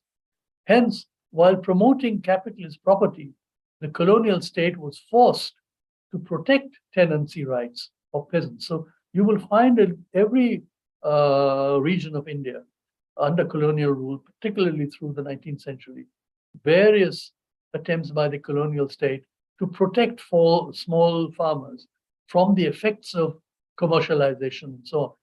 There was, on the one side, an attempt to promote commercial agriculture, an attempt to promote the modern forms of commodity production, laws to facilitate market exchange, credit, laws of contract, etc., etc. All of these were very major parts of colonial legal administration.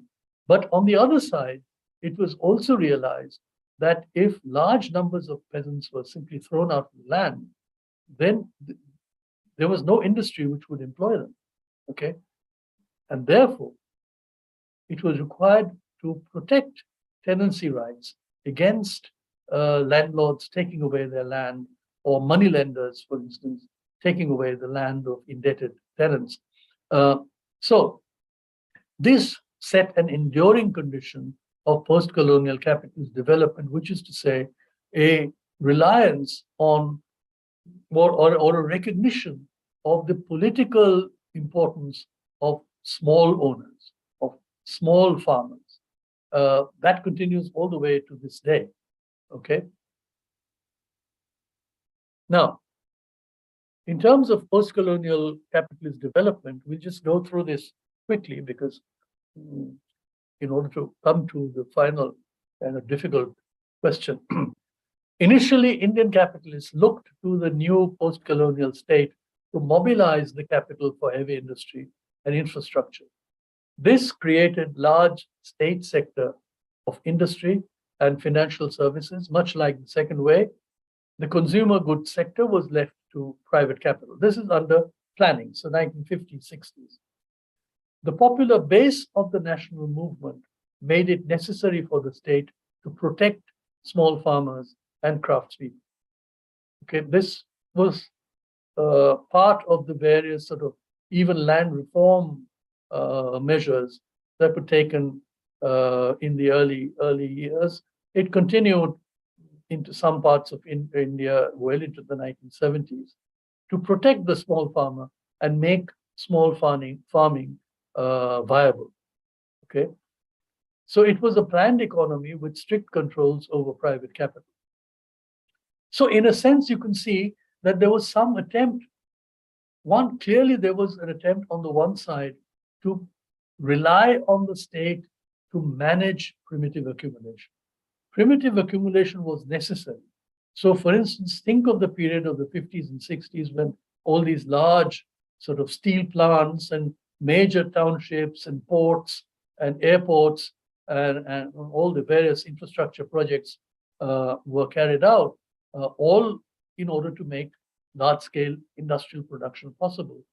This was in support of capitalist production. But the capitalists relied on the state to manage primitive accumulation. What would happen if land was taken away, right? Where would the population go, the dispossessed population?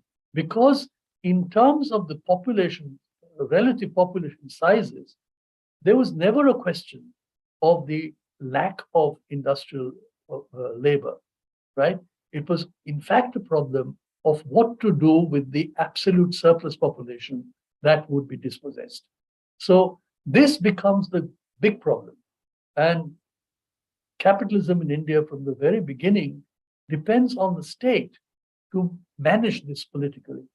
And this political management essentially means various steps that the state must take, right, to prevent large-scale dispossession, which would lead to massive populations without a means of subsistence, crowding into the cities, etc.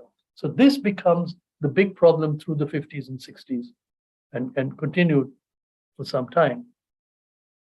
But in more recent times, especially after 1991, which is the regime of licensing and regulating of private industry ended, what is called liberalization, right? There was greater entry of foreign capital and consumer goods. Several state sectors, including transport, telecommunication, etc., were open to private capital. So there was a kind of dismantling of the public sector. Annual growth rates kept rising in the early decades of the 21st century. And a new phase of primitive accumulation began, which is the growth of a vast informal sector. This, of course, is the reality today.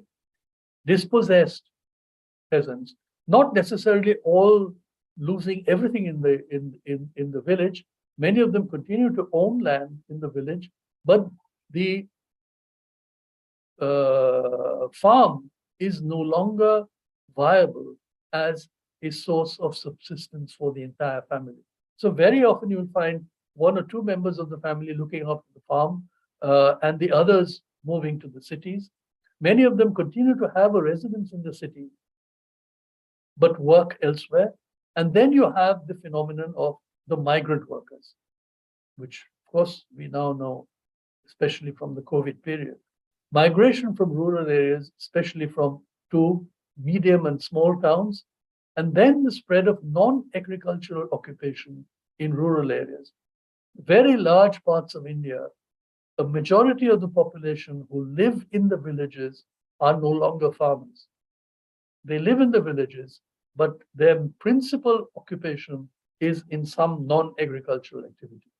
It could be in the village or in small towns or moving into towns and going back and forth between village and town. So this is where Chanel's intervention comes in. We don't have to look at the details of this. That's a separate discussion. But essentially then, the primitive accumulation argument acquires a new kind of significance in countries like India because it becomes a question of a political management of primitive accumulation of a kind that did not quite exist in the European case because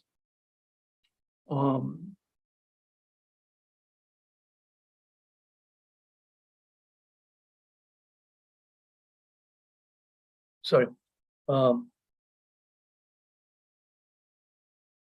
Yes, because the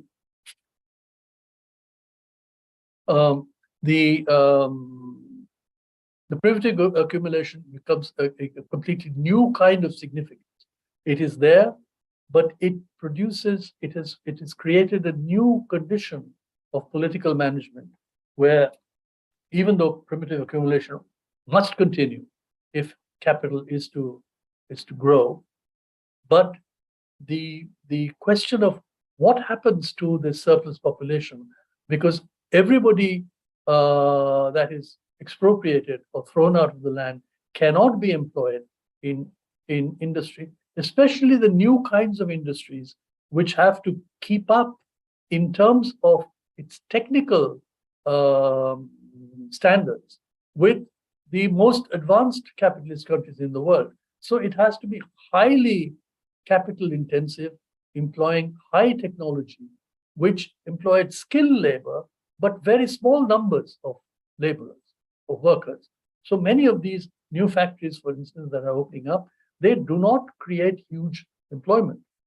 So the question of what is this so-called informal sector, which depends on the market, where people have to essentially depend on the market, but they are not employed as industrial workers. How is this to be politically managed? That becomes a completely new kind of question. So let's stop there. Questions, please. But then, why so-called before that primitive accumulation? Why Marx wrote that word, so-called? Why? So I explained that the so-called is a reference to Adam Smith. Okay, because Adam Smith is the first person who used this or who raised this problem. How does the division of labor originate? Where does it originate?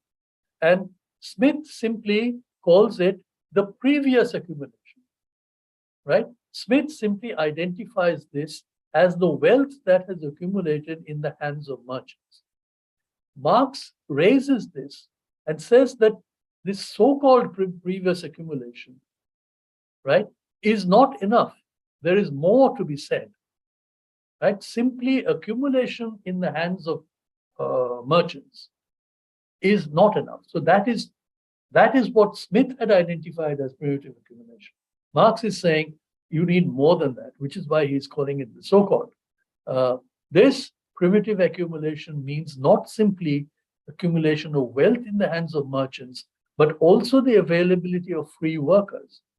And that can happen only if workers or the direct producers are thrown out of the land or are thrown out of their crafts.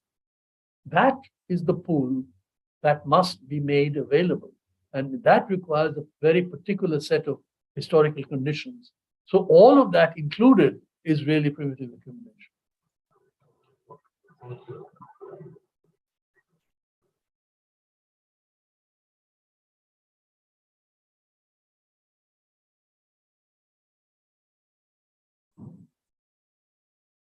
More questions?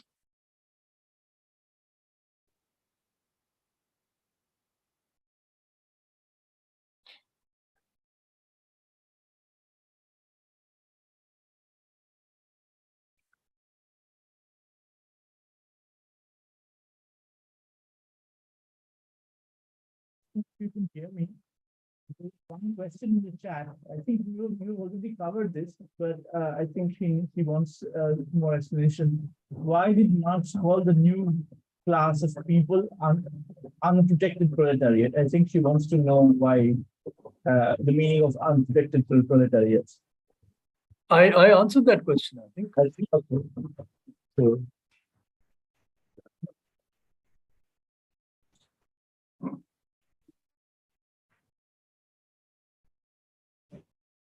All right, next week we are supposed to do Durkheim. So we'll move to the new sociological theories which will emerge in late 19th century Europe. We will do Durkheim and Weber, all of that more or less around the same time.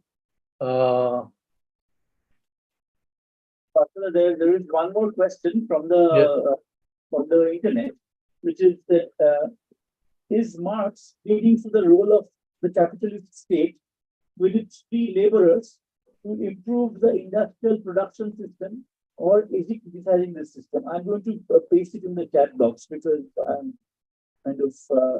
Is Marx pleading for the role of capitalist state with its free laborers too? Would you repeat that once more? Yes, Marshall. I think I'm just trying to work the grammar here because just to understand for myself. Is Marx pleading for the role of the capitalist state with its free laborers to improve industrial production system, or is he criticizing this system? So I think what she means is the role of capitalist state to improve industrial production system, or is he criticizing the system? I think you had answered it as well, I think. No, I mean, clearly, the motivation of the industrial capitalist is to continue accumulation, to increase profits, increase the size of capital, and reinvest. Okay, that is the logic of accumulation. So one of the key things that Marx is suggesting and arguing is that what keeps the capitalist production system going, reproducing, is this force, this dynamism of continued accumulation. It must continue to accumulate. If accumulation falls or collapses, right, then, that is precisely those kinds of points of crisis in a capitalist economy. For instance, the depression, a prolonged depression, right, where the products of industry do not have a market, right? So production keeps falling. Now, if production keeps falling, more and more companies will go out of business. Capitalists will not find it profitable to continue to invest. And so, industrial production, that capital, that wealth could go into other sorts of directions, not in industrial production.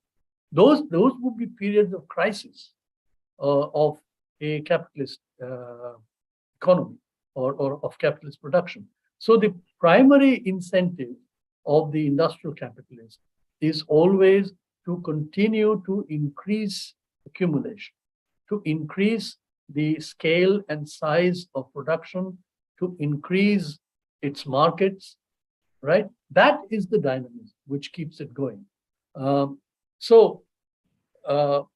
The interesting question is what happens as a consequence? Is there greater prosperity, et cetera, et cetera? And on that, there are lots of discussions. For instance, does the state have to come in order to support those who are, let us say, unemployed from periods?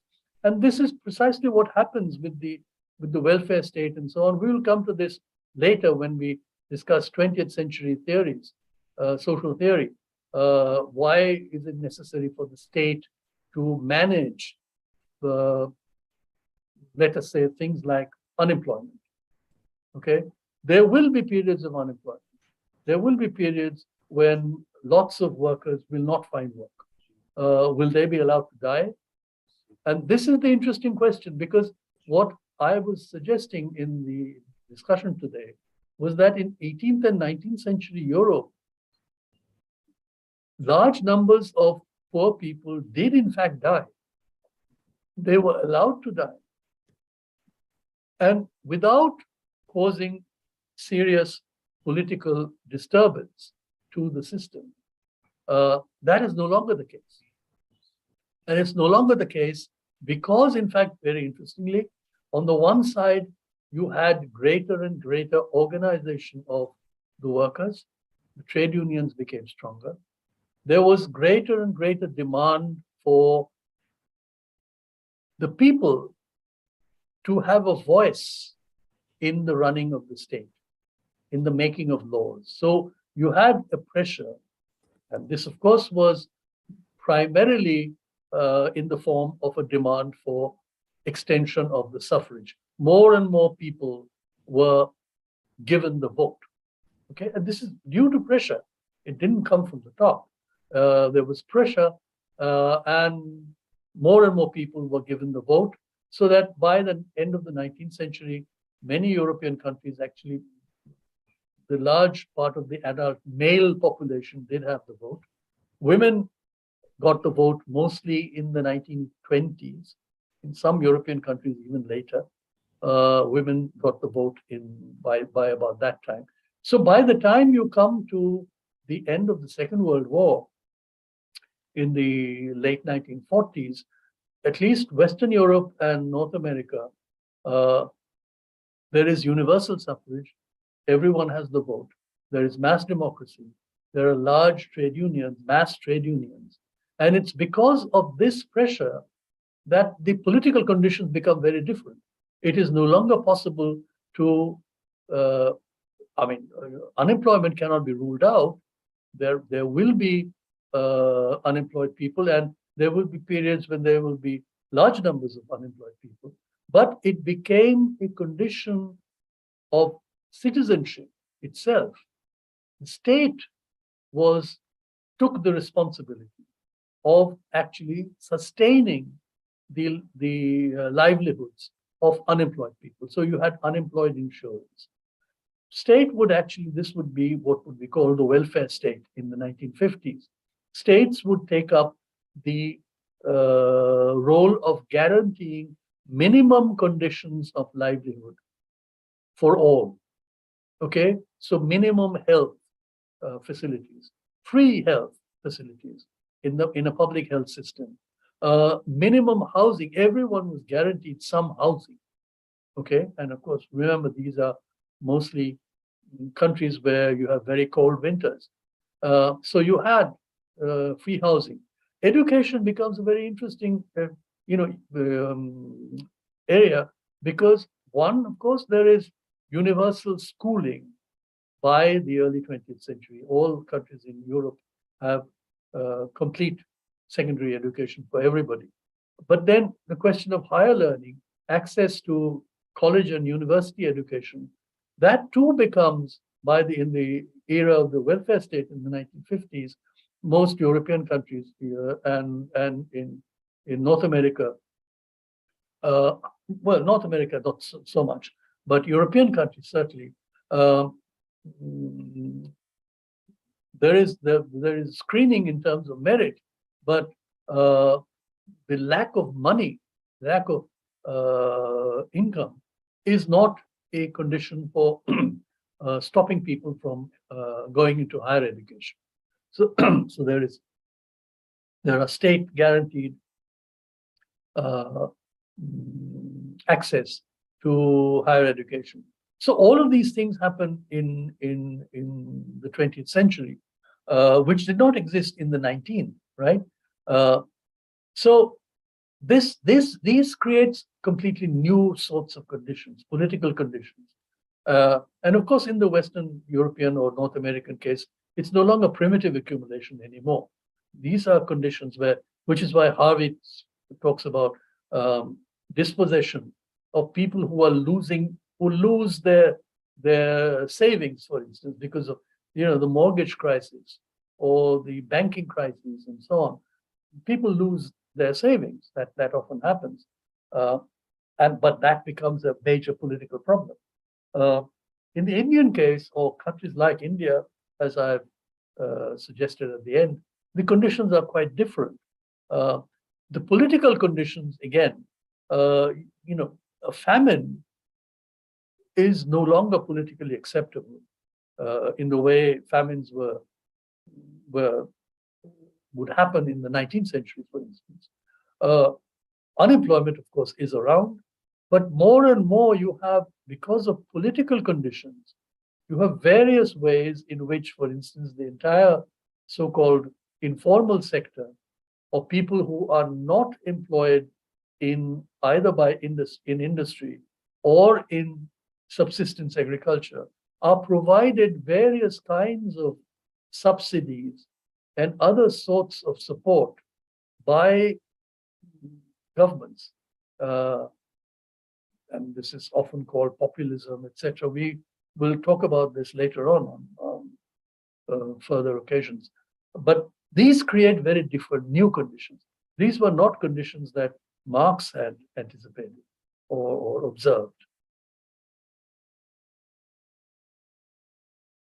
Are there other questions in the chat? I see maybe more. Partha, there's another question from Aparna. Yes. Sir, please explain more about pool-free labor. Sorry, pool-free. Pool-free labor. I think she's got this. Aparna, why don't you unmute yourself and ask the question? Yes, please.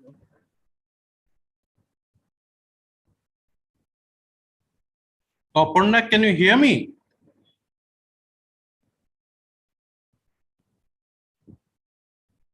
Please unmute. There's another message.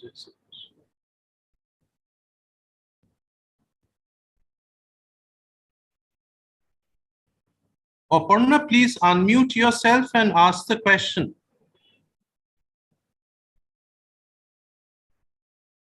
তোমার প্রশ্নটা বলো না, তুমি ইংরেজি বাংলা যে কোনো ভাষায় বলো, কোনো অসুবিধা নেই।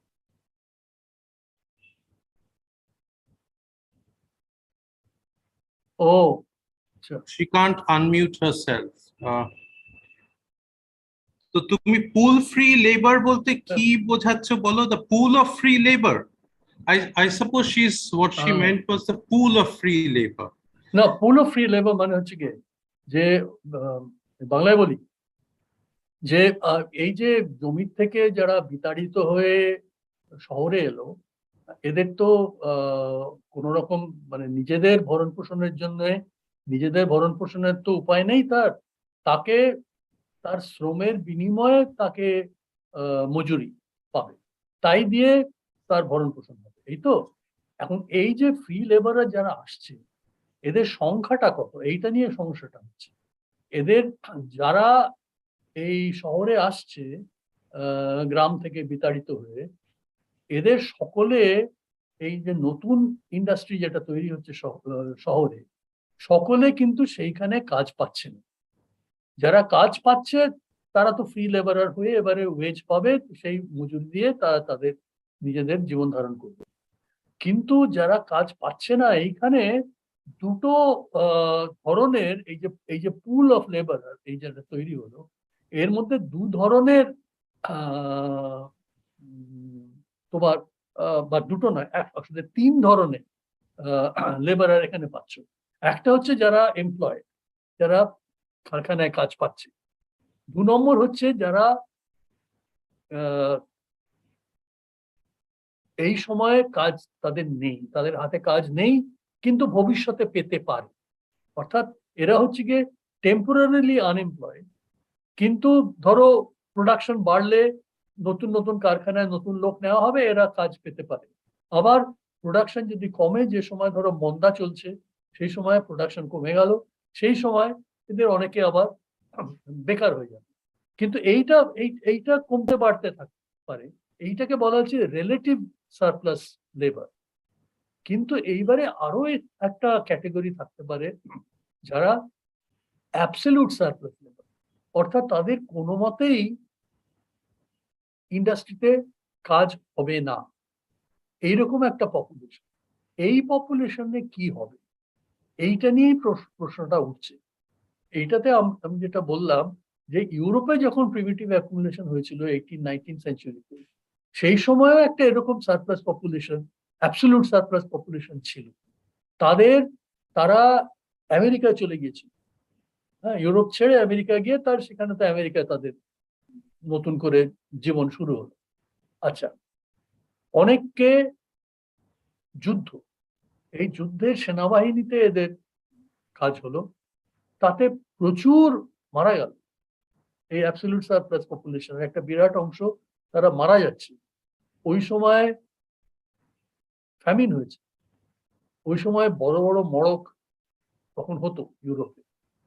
Politically this was not a major problem ইউরোপে সেই সময়।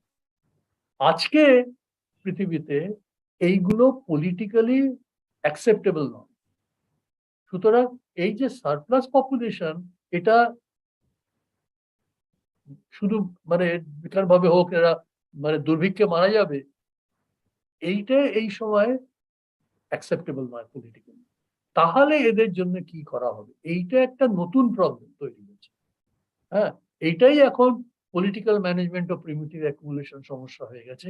এইটা মার্কসের যুগে এই সমস্যাটা পলিটিক্যাল প্রবলেমটা ছিল না, অন্যভাবে ম্যানেজ করা হতো। সেই ম্যানেজমেন্টটা আজকাল অ্যাকসেপ্টেবল নয়।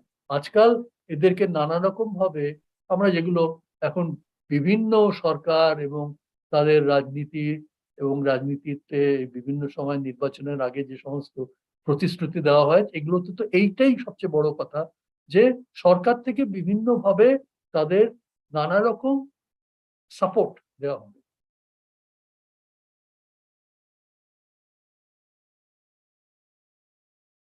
আরেকটা কি বলো দেখি, এটা পড়ে দাও।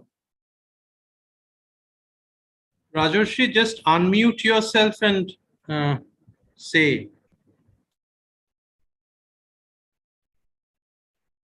Or Partha, would you like to take this next class? It's a long question. সেটাও করা যায়, কারণ এই প্রশ্নগুলো আবার বিভিন্ন সময় আবার আসবে। So, Rajarshi, unmute yourself.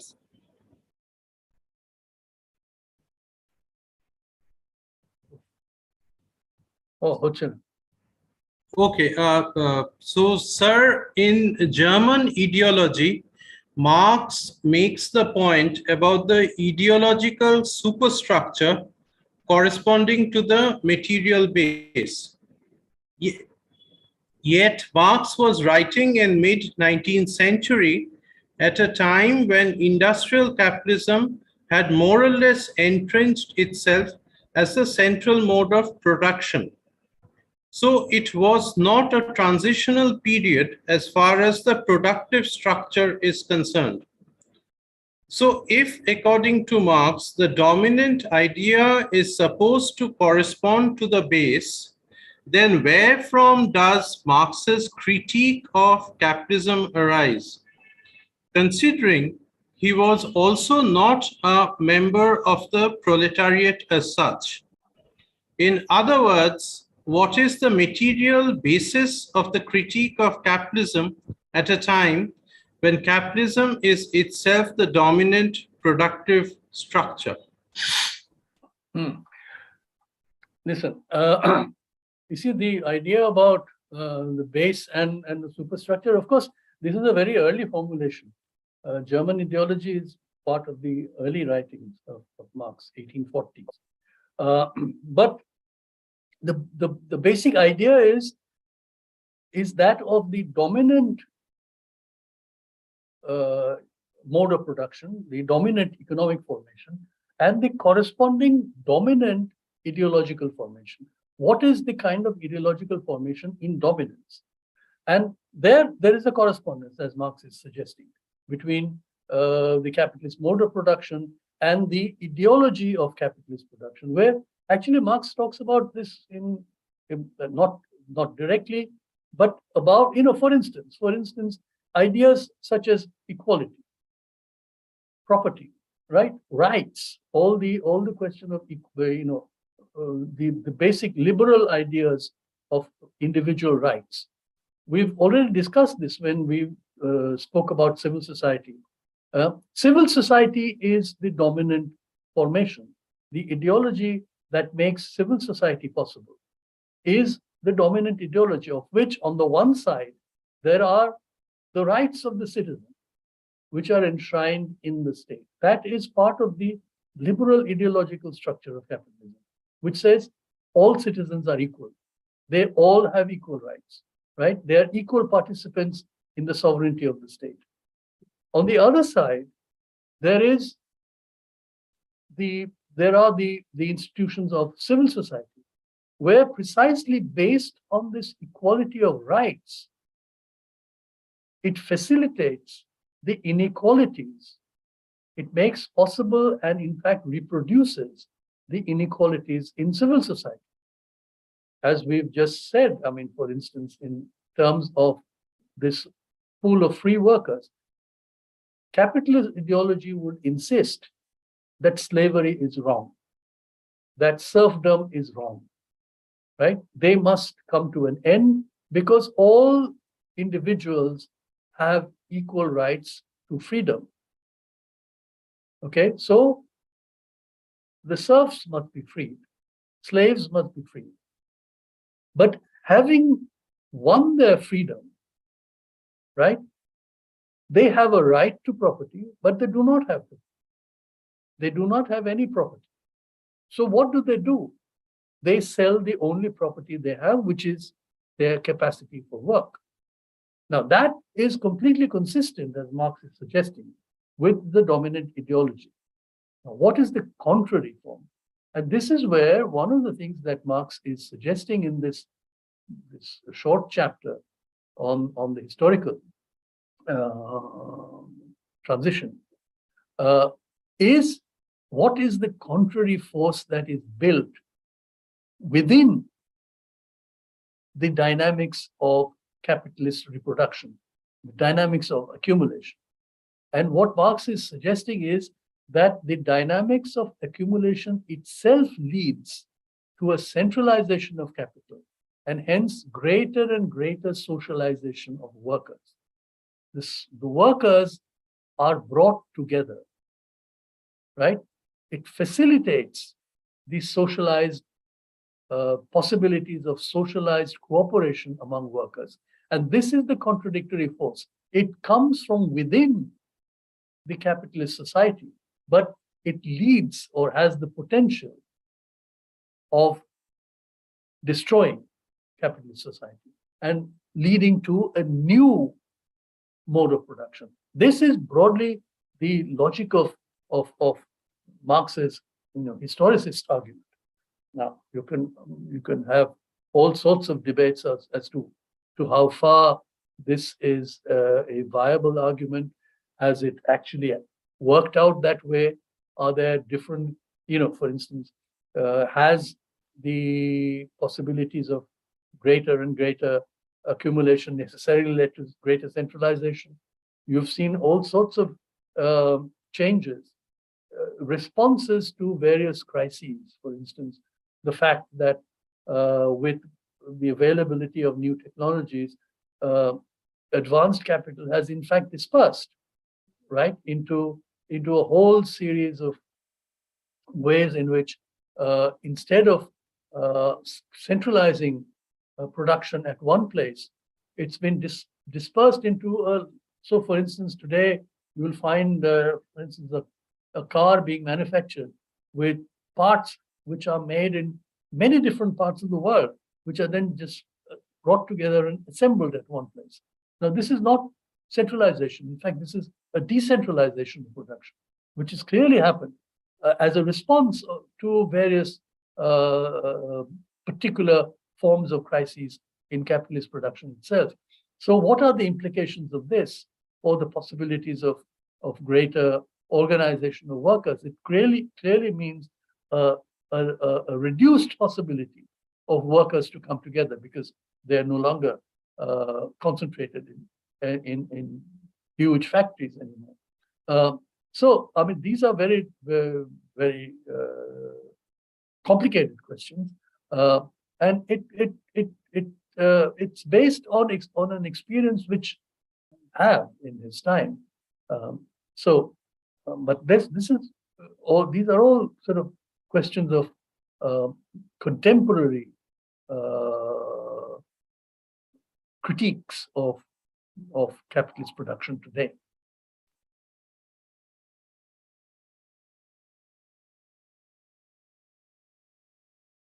We can continue many of these discussions in future sessions.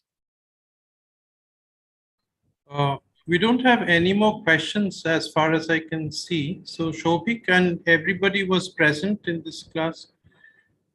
Shobik, so we might as well stop the live streaming now.